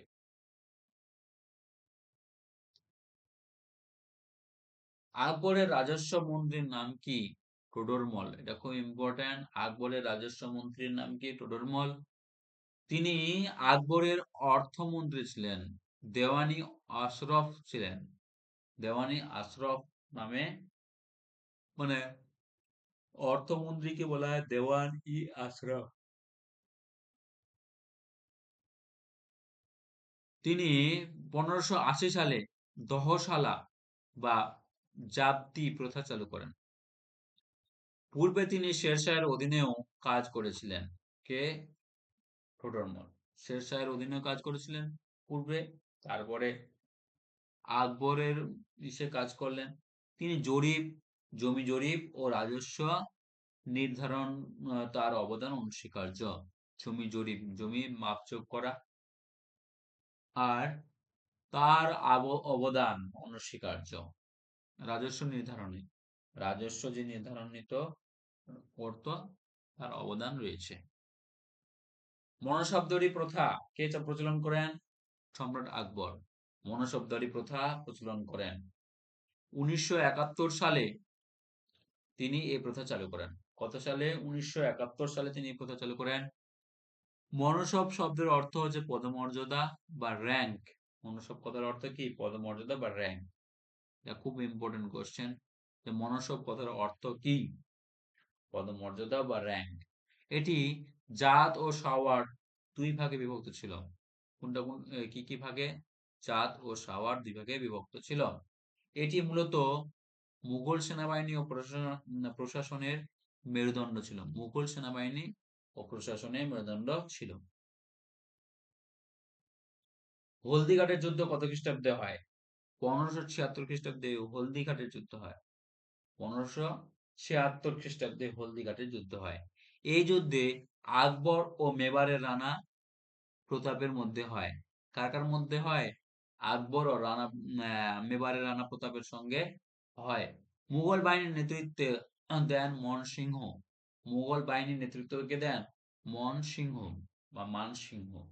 রানা প্রতাপের বিখ্যাত ঘোড়ার নাম কি ছিল? চৈতক।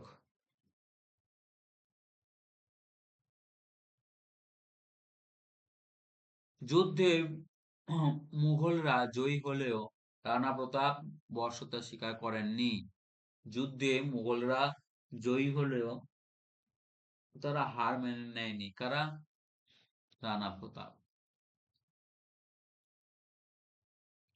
জাহাঙ্গীরের রাজত্বকালে কোন ইংরেজ দূত ভারতে আসেন? স্যার টমাস রো এবং ক্যাপ্টেন হকিন্স।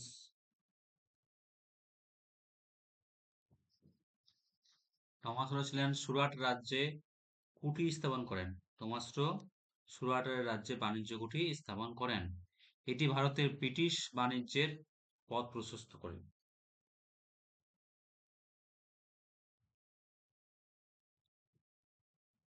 শিখদের পঞ্চম গুরুর নাম কি ছিল? গুরু অর্জুন। শিখদের পঞ্চম গুরু। তিনি আদি গুরু গ্রন্থ সাহেব সংকলন করেন।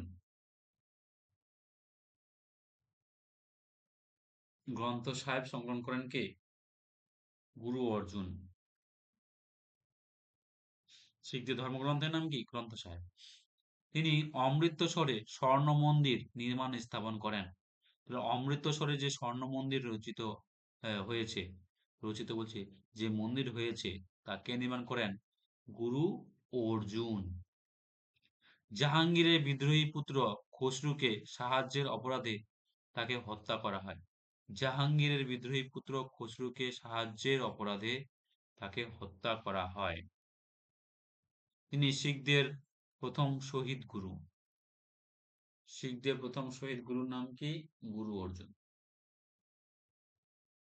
ময়ূর সিংহাসন কে নির্মাণ করেন? সম্রাট শাহজাহান ময়ূর সিংহাসন নির্মাণ করেন। শিল্পী বেবাদল খাঁ এটি নির্মাণ করেন। এটি তখত-ই-তাউস নামেও পরিচিত। এতে বিখ্যাত কোহিনূর হীরা বসানো রয়েছে, যে দামি বহুমূল্যবান কোহিনূর হীরা, মহামূল্যবান কোহিনূর হীরা এতে বসানো রয়েছে। সিংহাসনটাতে কোহিনূর হীরা। নাদির শাহ ভারত আক্রমণের সময় এটি পারস্যে নিয়ে যান। তাহলে কে নিয়ে গেছিল এটা? নাদির শাহ। শিবাজীর রাজ্যাভিষেক কত খ্রিস্টাব্দে হয়? ১৬৭৪ খ্রিস্টাব্দে হয়। তিনি ছত্রপতি উপাধি গ্রহণ করেছিলেন। ছত্রপতি শিবাজী, বলেন না ছত্রপতি শিবাজী,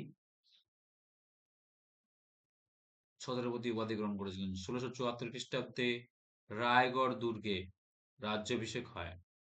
বেনারসে পণ্ডিত গাগভট্ট বা গাগাভট্ট তার রাজ্যাভিষেকে স্থাপন করেন।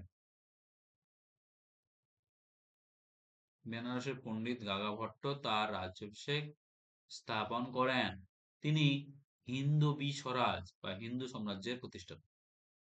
তার শাসন ব্যবস্থার অশ্বপ্রধান মন্ত্রী পরিষদ ছিল। এতক্ষণ পর্যন্ত যারা দেখছো তাদেরকে অনেক ধন্যবাদ, যে আমার এই ভিডিওটি, এই ইতিহাসের তথ্যগুলো জানছো। এতে তোমাদেরও অনেক উপকার হচ্ছে।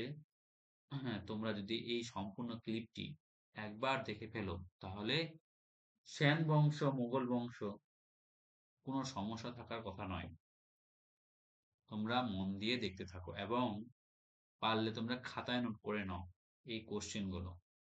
কতবার ভিডিও হয়তো কারো কারো সব সময় দেখতে বোরিং হতে পারে, নেট নাও থাকতে পারে। তোমরা এটা খাতায় নোট করে নিলে খাতা যখন পড়বে, প্রত্যেক দিন যদি পড়তে থাকো তাহলে এটা আর ভুলবে না। শিখ ধর্মের প্রবর্তক কে? গুরু নানক। শিখ ধর্মের প্রবর্তক হচ্ছে গুরু নানক। ১৪৬৯ সালে তালাবন্দি নানখানা সাহিব গ্রামে তার জন্মগ্রহণ করেন। তালাবন্দি বা নানখানা সাহিব গ্রামে তার জন্মগ্রহণ করেন। তিনি এক ঈশ্বরবাদের প্রচার করেন। গুরু নানক এক ঈশ্বরবাদের প্রচার করেন। তিনি হিন্দু মুসলিম ঐক্যের সাধক ছিলেন। তাহলে গুরু নানককে বলা হয় হিন্দু ও মুসলিম ঐক্য এর সাধক, একজন পুরোহিত ছিলেন, সাধক ছিলেন। তার উপদেশবলী গ্রন্থ সাহেবে সংকলিত আছে। শিখ ধর্মের গুরু নানকের কথা বেশি বেশি করে গ্রন্থ সাহেব গ্রন্থে বলা রয়েছে। খালসা প্রথা কে প্রবর্তন করেন? দশম শিখ গুরু গোবিন্দ সিংহ খালসা প্রথা প্রবর্তন করেন। খালসা ১৬৯৯ খ্রিস্টাব্দে তিনি আনন্দপুরে সাহেবে খালসা পন্থ প্রতিষ্ঠা করেন। তিনি শিখদের পঞ্চক কে কঞ্চঘা, কড়া, কৃপণ, কচ্ছ ধারণের নির্দেশ দেন।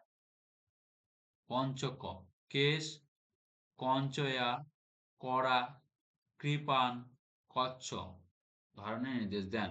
তিনি পুরুষদের নামের শেষে সিংহ, নারীদের শেষে কৌরী উপাধি দেন। কে? দশম শিখ গুরু গোবিন্দ সিংহ। তিনি ছিলেন শিখদের শেষ মানব গুরু। কৌর, নারীদের কৌর, যেমন হারমনপ্রীত কৌর। হারমনপ্রীত কৌর কে ছিল? নারী ক্রিকেট বিশ্বকাপের ক্যাপ্টেন, ইন্ডিয়ান ক্যাপ্টেন। তাহলে নারীদের কৌর উপাধি দেন। আর সিংহ, পুরুষদের সিংহ, অর্জুন সিংহ। নাদির শাহ কবে ভারত আক্রমণ করেন? 1739 খ্রিস্টাব্দে। তিনি পারস্যের সম্রাট ছিলেন। নাদির শাহ কোথাকার সম্রাট? পারস্যের সম্রাট। পারস্য কোথায়? ইরানে অবস্থিত। তিনি কানালাল বা কর্নালের যুদ্ধে মুঘল সম্রাট শাহকে পরাজিত করেন। মুহাম্মদ শাহকে পরাজিত করেন কে? নাদির শাহ। তিনি দিল্লি লুণ্ঠন করে ময়ূর সিংহাসন ও কোহিনূর হীরা নিয়ে যান।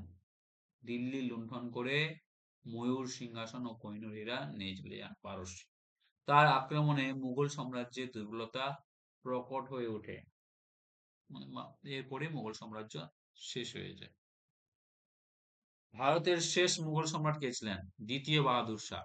ভারতের শেষ মুঘল সম্রাট ছিলেন দ্বিতীয় বাহাদুর শাহ বা বাহাদুর শাহ জাফর। তার নাম কি ছিল? দ্বিতীয় বাহাদুর শাহের নাম ছিল বাহাদুর শাহ জাফর। 1857 সালে মহাবিদ্রোহে নেতৃত্ব দেন কে? বাহাদুর শাহ জাফর। ইংরেজরা তাকে বন্দী করে রেঙ্গুনে নির্বাসিত করে। মায়ানমার, রেঙ্গুনটা কোথায় অবস্থিত? মায়ানমার। 1862 সালে নির্বাসিত অবস্থায় তার মৃত্যু হয়। জেলে থাকা অবস্থায় অবস্থায় তার মৃত্যু হয়। তিনি একজন সুকবি ছিলেন এবং জাফর ছদ্মনামে কবিতা লিখতেন। সুক সরি সুকবি ছিলেন। সুকবি ছিলেন, তিনি একজন সুকবি ছিলেন এবং জাফরের ছদ্মনামে কবিতা লিখতেন। বিজয়নগরের রাজ্যের প্রতিষ্ঠাতা কার? হরিহর ও বুক্ক। সঙ্গম রাজবংশ। বিজয়নগরের রাজ্যের প্রতিষ্ঠাতা কারা? প্রতিষ্ঠাতা কারা? হরিহর আর বুক্ক। 1334 খ্রিস্টাব্দে তুঙ্গভদ্রা নদীর তীরে এ রাজ্য স্থাপিত হয়। তারা বিদ্যারণ্য স্বামীর অনুপ্রেরণায় এ রাজ্য প্রতিষ্ঠা করেন। হাম্পি ছিল বিজয়নগরের রাজধানী। হাম্পি ছিল কোথাকার রাজধানী? বিজয়নগরের রাজধানী। এটি ছিল মধ্যযুগের দক্ষিণ ভারতের শ্রেষ্ঠ হিন্দু সাম্রাজ্য বিজয়নগর। শ্রীকৃষ্ণ বিজয় কাব্য কে রচনা করেন? মালাধর বসু। মালাধর বসু শ্রীকৃষ্ণ বিজয় কাব্য রচনা করেন। তিনি ইলিয়াস শাহী বংশের সুলতান রুকনুদ্দিন রুকনুদ্দিন বরবক শাহের পৃষ্ঠপোষক পান। মুলতানে তাকে গুণরাজ খাঁ উপাধি দেন। সুলতান তাকে গুণরাজ খাঁ উপাধি দেন। তো এটি ভগবত পুরাণের বাংলা অনুবাদ। ভগবত পুরাণের বাংলা একটা অনুবাদ ছিল শ্রীকৃষ্ণ বিজয়। এটি মধ্যযুগের বাংলা সাহিত্যের অন্যতম একটা শ্রেষ্ঠ নিদর্শন। এটাই ইম্পর্টেন্ট শুধু। কে রচনা করেন? মালাধর বসু। এগুলো অতটা পড়বেন না। ইম্পর্টেন্ট। কাশ্মীরের আকবর কাকে বলা হয়? জৈনুল আবেদিনকে কাশ্মীরের আকবর বলা হয়। কাশ্মীরের আকবর কাকে বলা হয়? জৈনুল আবেদিনকে। কাশ্মীরের আকবর কাকে বলা হয়? জৈনুল আবেদিন। খুব ইম্পর্টেন্ট এটা। কাশ্মীরের আকবর বলা হয় জৈনুল আবেদিনকে। তিনি কাশ্মীরের সুলতান ছিলেন। ধর্মনিরপেক্ষ নীতির অনুসারী ছিলেন।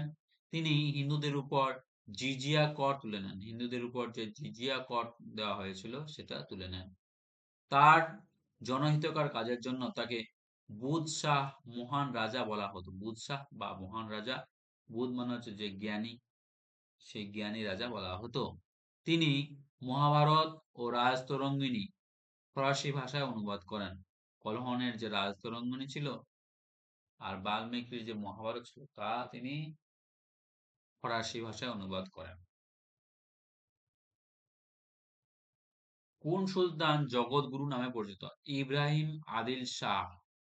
তৃতীয় জগৎগুরু নামে পরিচিত। তিনি বীজপুরের আদিল শাহী বংশের সুলতান ছিলেন। আদিল শাহী বংশের সুলতান ছিলেন। সঙ্গীতি ও শিল্পের প্রতি অনুরাগের জন্য তিনি এই উপাধি পান। জগৎগুরু উপাধি পান কে? আদিল শাহ, ইব্রাহিম আদিল শাহ। তিনি কিতাব-ই-নূরস নামক গ্রন্থ রচনা করেন। তিনি দরিদ্রদের সাহায্য করতেন বলে তাকে অবলা বাবাও বলা হতো। অবলা বাবা বলে কে পরিচিত ছিলেন? ইব্রাহিম আদিল শাহ। দোহা কি? এটা খুব ইম্পর্টেন্ট কোশ্চেন। দোহা কি? সন্ত কবির রচিত দুই পুংকেতের ছোট কবিতা। সন্ত কবিরের রচিত দুই পুংকেতের ২ লাইনের ছোট কবিতাকে বলা হয় দোহা। এই কবিতাগুলির মাধ্যমে কবির তার ধর্মীয় ও সামাজিক মতবাদ প্রচার করেন। এগুলি ছিল হিন্দি ভাষায় রচিত ও অত্যন্ত সহজবোধ্য। দোহাতে হিন্দু-মুসলিম ঐক্যের বার্তা ও ভণ্ডামির সমালোচনা করা হয়েছে। বীজক গ্রন্থে কবিরের দোহাগুলি সংকলিত আছে। বীজক বা কোনো জায়গায় বীজ আছে, সেই বীজক গ্রন্থে কবিরের যে দোহাগুলি রয়েছে তা সংকলিত আছে।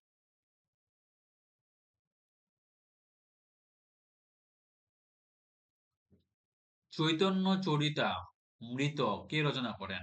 কৃষ্ণদাস কবিরাজ চৈতন্য চরিতামৃত রচনা করেন। এটি শ্রী চৈতন্য দেবের জীবনের উপর রচিত সবচেয়ে প্রামাণ্য গ্রন্থ। এটি বাংলা ও সংস্কৃত ভাষায় মিশ্রণে রচিত। বাংলা ও সংস্কৃত ভাষার মিশ্রণে রচিত। এতে চৈতন্য দেবের শেষ জীবনের বর্ণনা রয়েছে। কোনটাতে? চৈতন্য চরিতামৃত। গৌড়ীয় বৈষ্ণব ধর্মের এটি প্রধান দার্শনিক গ্রন্থ। শিখদের ধর্মগ্রন্থের নাম কি? গ্রন্থ সাহেব। শিখদের ধর্মগ্রন্থের নাম হচ্ছে গ্রন্থ সাহেব। পঞ্চতন্ত্র গুরু অর্জুন দেব এটি সংকলন করেন। আদি গ্রন্থ। দশম গুরু গোবিন্দ সিংহ এটিকে গুরুর মর্যাদা দেন। এতে শিখ গুরুদের পাশাপাশি জয়দেব, কবির, নামদেব প্রমুখের বাণীও আছে। এটি সুরুমুখী লিপিতে লেখা। গুরুমুখী বা সুরুমুখী লিপিতে লেখা হয়েছে। একজন সুফি সন্তের নাম লেখো। খাজা মঈনুদ্দিন চিশতি। এটা খুব ইম্পর্টেন্ট। একজন সুফি সাধক ছিলেন খাজা মঈনুদ্দিন চিশতি। তিনি ভারতের চিশতিয়া তরিকার প্রবর্তন করেন। চিশতিয়া তরিকা প্রবর্তন করেন। তার দরগা রাজস্থানের আজমিরে অবস্থিত। আজমির শরীফ বা আজমের শরীফে অবস্থিত। তিনি গরিব নওয়াজ নামেও পরিচিত। তিনি জাতি ধর্ম নির্বিশেষে মানব প্রেমের শিক্ষা দেন। খাজা মঈনুদ্দিন চিশতি। শ্রী চৈতন্যদেবের সমসাময়িক বাংলার সুলতান কে ছিলেন? আলাউদ্দিন হোসেন শাহ। শ্রী চৈতন্যদেবের সমসাময়িক বাংলার সুলতান কে ছিলেন? আলাউদ্দিন হোসেন শাহ। তিনি তার আমলকে বাংলার ইতিহাসের স্বর্ণযুগ বলা হয়।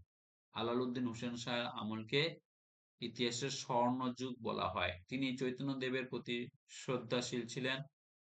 রূপগঙ্গামী বা সনাতনী গঙ্গামী তার উচ্চপদস্থ কর্মচারী ছিলেন।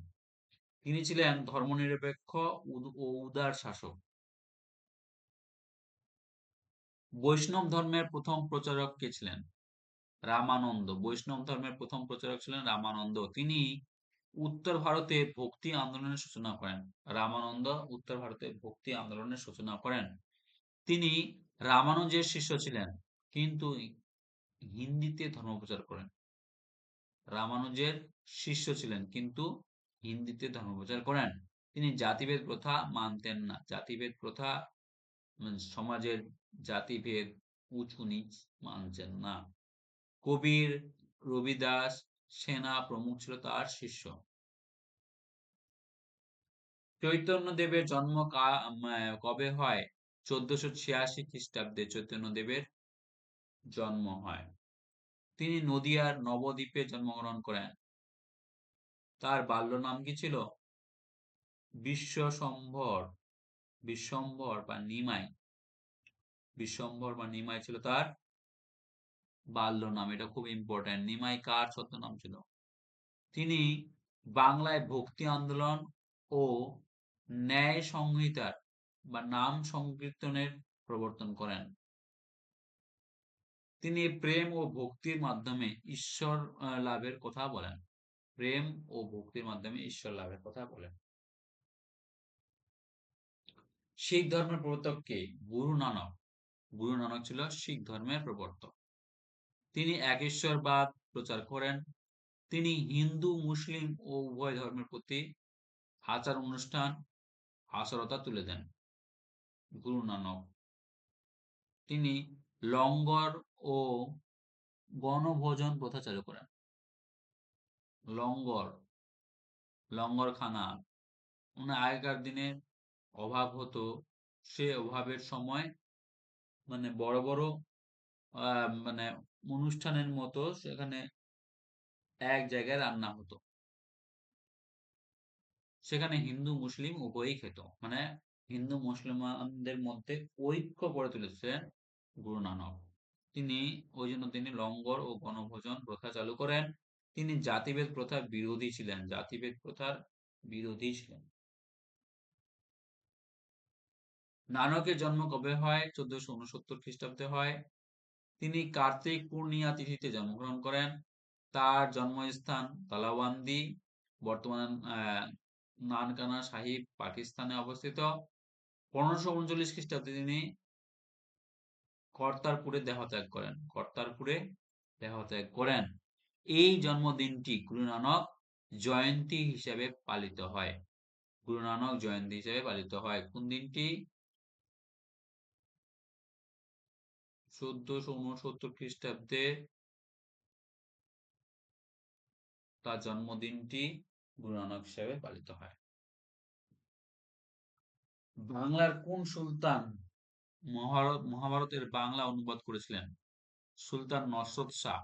বাংলার কোন সুলতান মহাভারতের বাংলা অনুবাদ করেছিলেন? সুলতান নসরত শাহ। এটা খুব ইম্পর্টেন্ট যে বাংলার কোন সুলতান মহাভারতের বাংলা অনুবাদ করেছিলেন? সুলতান নসরত শাহ। তিনি হুসেন শাহের পুত্র ছিলেন। হুসেন শাহের পুত্র ছিলেন। তার নির্দেশে কবীন্দ্র পরমেশ্বর মহাভারত অনুবাদ করেন। ও নিজে অনুবাদ করেনি, ওর নির্দেশে কবীন্দ্র পরমেশ্বর মহাভারত অনুবাদ করেন। শিখর নন্দীও মহাভারতের অশ্বমেধ পর্ব অনুবাদ করেন। এই সময় বাংলা সাহিত্যের অভূতপূর্ব উন্নতি হয়। বাংলা সাহিত্যের উন্নতি হয় কোন সময়ে? সুলতান নসরত শাহের সময়। রামায়ণের বাংলা অনুবাদ কে করেন? কৃত্তিবাস ওঝা। এটা খুব ইম্পর্টেন্ট। রামায়ণের বাংলা অনুবাদ করেন কে? কৃত্তিবাস ওঝা। 3 স্টার।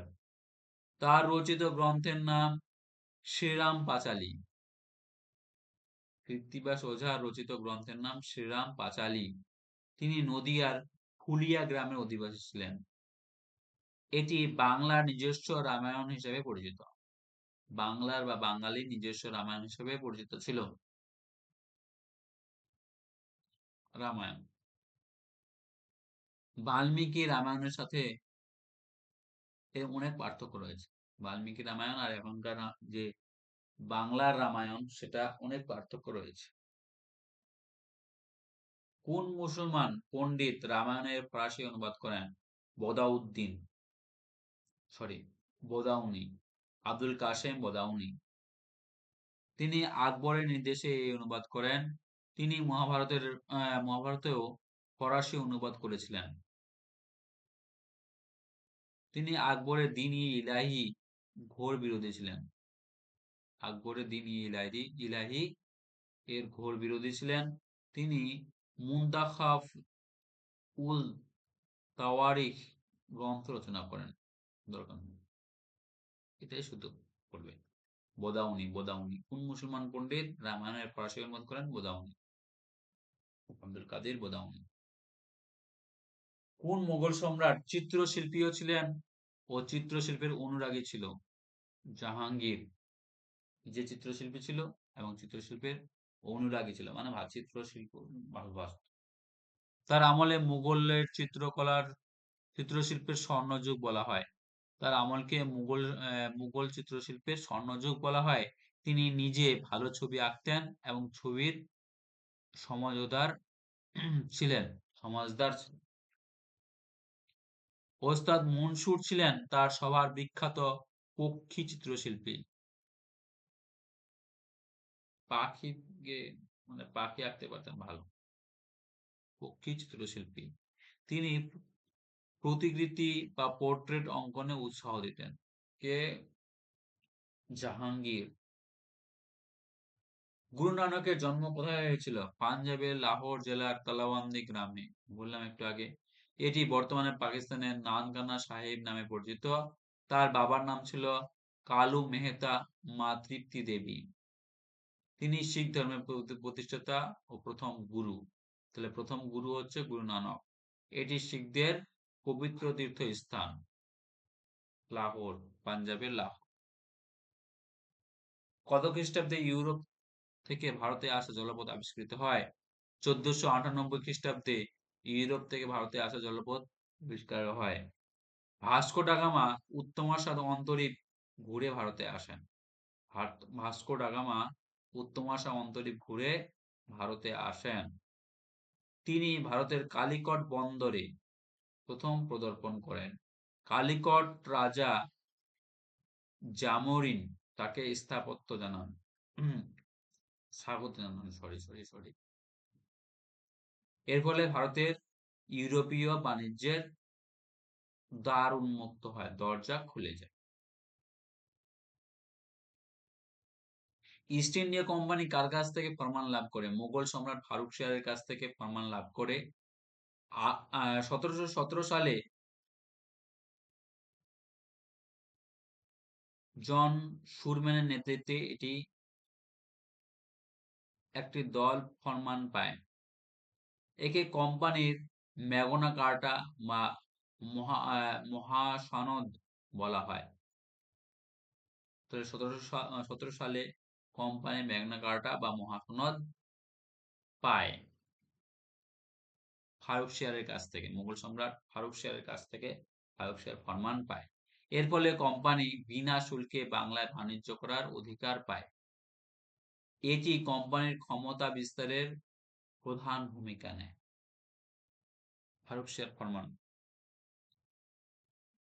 কে ইউরোপ থেকে ভারতে আসা জলপথ আবিষ্কার করেন? ভাস্কো ডা গামা ইউরোপ থেকে ভারতে আসা জলপথ আবিষ্কার করেন। তিনি ছিলেন একজন পর্তুগিজ নাবিক। ভাস্কো ডা গামা কে ছিলেন? পর্তুগিজ নাবিক। আরব নাবিক মজিদ ও আব্দুল মজিদ তাকে পথ দেখান। আরব নাবিক ইবন মজিদ বা আব্দুল মজিদ তাকে পথ দেখান। তিনি মোট 3 বার ভারতে এসেছিলেন। 1498, 1502, 1524। 1524 সালে কোচিনে তার মৃত্যু হয়। 1524 সালে কোচিনে তার মৃত্যু হয়। কার? Vasco da Gama. East India Company কে কত খ্রিস্টাব্দে ফরমান লাভ করে? 1717 সালে ফরমান লাভ করে। ইংরেজ ডাক্তার উইলিয়াম হ্যামিল্টন সম্রাটকে দুরারোগ্য ব্যাধি থেকে সুস্থ করেন। খুশি হয়ে সম্রাট এই ফরমান প্রদান করেন। এতে মুর্শিদাবাদের নবাবের সাথে ইংরেজদের বিরোধ বাধে। ইংরেজ ডাক্তারের কাছ থেকে ও সুস্থ হয়, ফলে ফরমান দিয়ে দেয়। ফরমান মানে কি? ছাড়পত্র। ব্যবসা বাণিজ্যের ছাড়পত্রকে বলা হয় ফরমান। সেই ফরমান দিয়ে দেওয়ার ফলে ইংরেজরা বিনা শুল্কে বাণিজ্য করতে শুরু করে দেয়। তার ফলে কি হয়? সিরাজউদ্দৌলা, সে নবাব, মুর্শিদাবাদের নবাব, তার সঙ্গে তার ইংরেজদের যুদ্ধ হয়। যুদ্ধে নবাব হেরে যায়। ওলন্দাজরা কার কাছ থেকে ফরমান পেয়েছিল? সম্রাট বাহাদুর শাহের কাছ থেকে ফরমান পেয়েছিল। কত সালে? 1712 সালে। ওলন্দাজ ডাচরা নেদারল্যান্ডসের অধিবাসী ছিল। ওলন্দাজ মানে কি? ডাচরা কোথাকার অধিবাসী ছিল? নেদারল্যান্ডের অধিবাসী ছিল। তারা চচুরা কাশিম বাজার ও পাটনায় কুঠি স্থাপন করে। হ্যাঁ, মানে অতীতে যেটা পাটলিপুত্র, সেখানে পাটনায় কুঠি স্থাপন করে। বাহাদুর শাহের ফরমানের ফলে তাদের বাণিজ্যের সুবিধা হয়। বাহাদুর শাহের ফরমানের ফলে, মুক্তির ছাড়পত্রের ফলে তাদের বাণিজ্যের সুবিধা হয়। 1759 সালে বিদারার যুদ্ধে ইংরেজদের কাছে হেরে গিয়ে ভারত ছাড়ে। কে কোন যুদ্ধে ওলন্দাজরা হেরে যায়? বিদারা। বিদারা যুদ্ধে, এটা খুব ইম্পর্টেন্ট। বিদারা যুদ্ধে ইংরেজদের কাছ থেকে হেরে গিয়ে তারা ভারত ছাড়ে।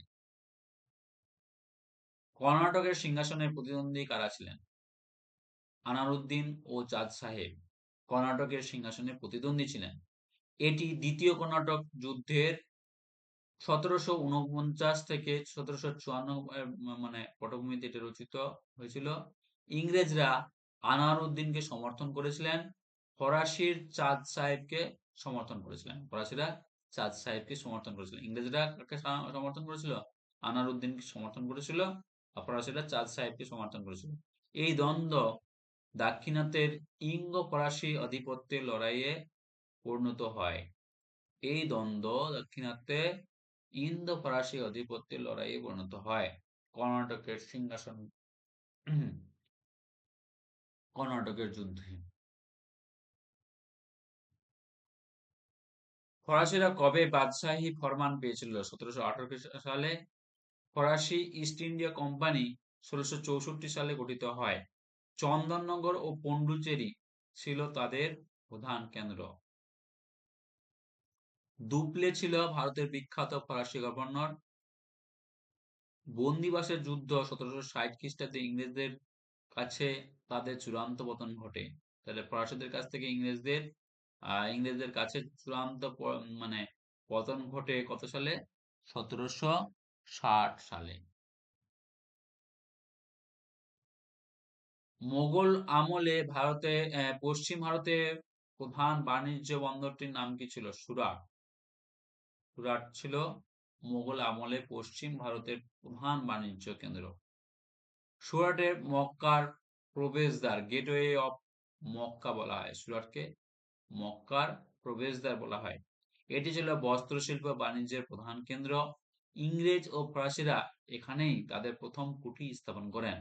ইংরেজ ও ফরাসিরা তাদের প্রথম কুঠি এখানে স্থাপন করেন। শিবাজি দুবার সুরাট বন্দর লঙ্ঘন করেছিলেন। শিবাজি কতবার সুরাট বন্দর লঙ্ঘন করেছিল? দুইবার।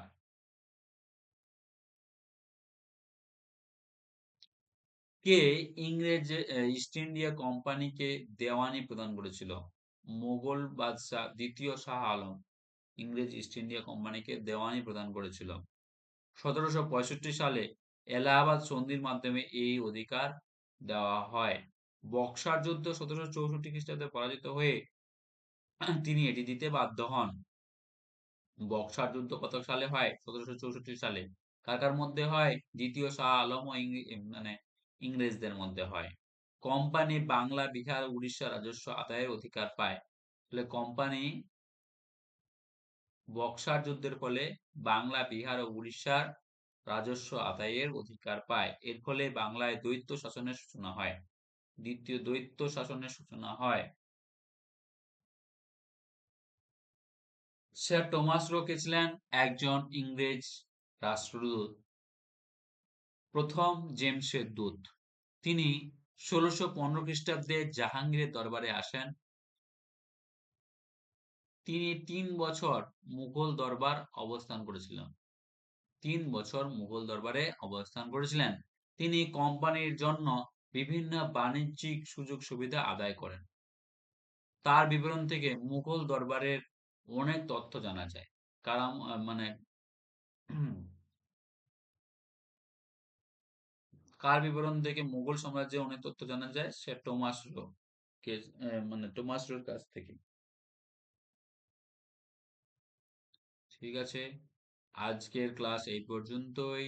যদি ভালো লেগে থাকে তাহলে লাইক করো, সাবস্ক্রাইব করো, এবং হুম যেগুলো খামতি রয়েছে, মানে যে সমস্ত জিনিসগুলি তোমরা বুঝতে পারোনি, সেই জিনিসগুলো বোঝার জন্য নিচে কমেন্ট করো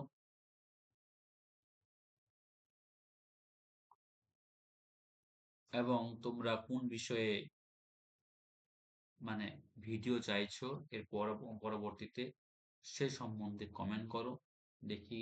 আর তোমাদের টপিকগুলো নিয়েই আমি সামনে ভিডিও করব, ক্লাস করব।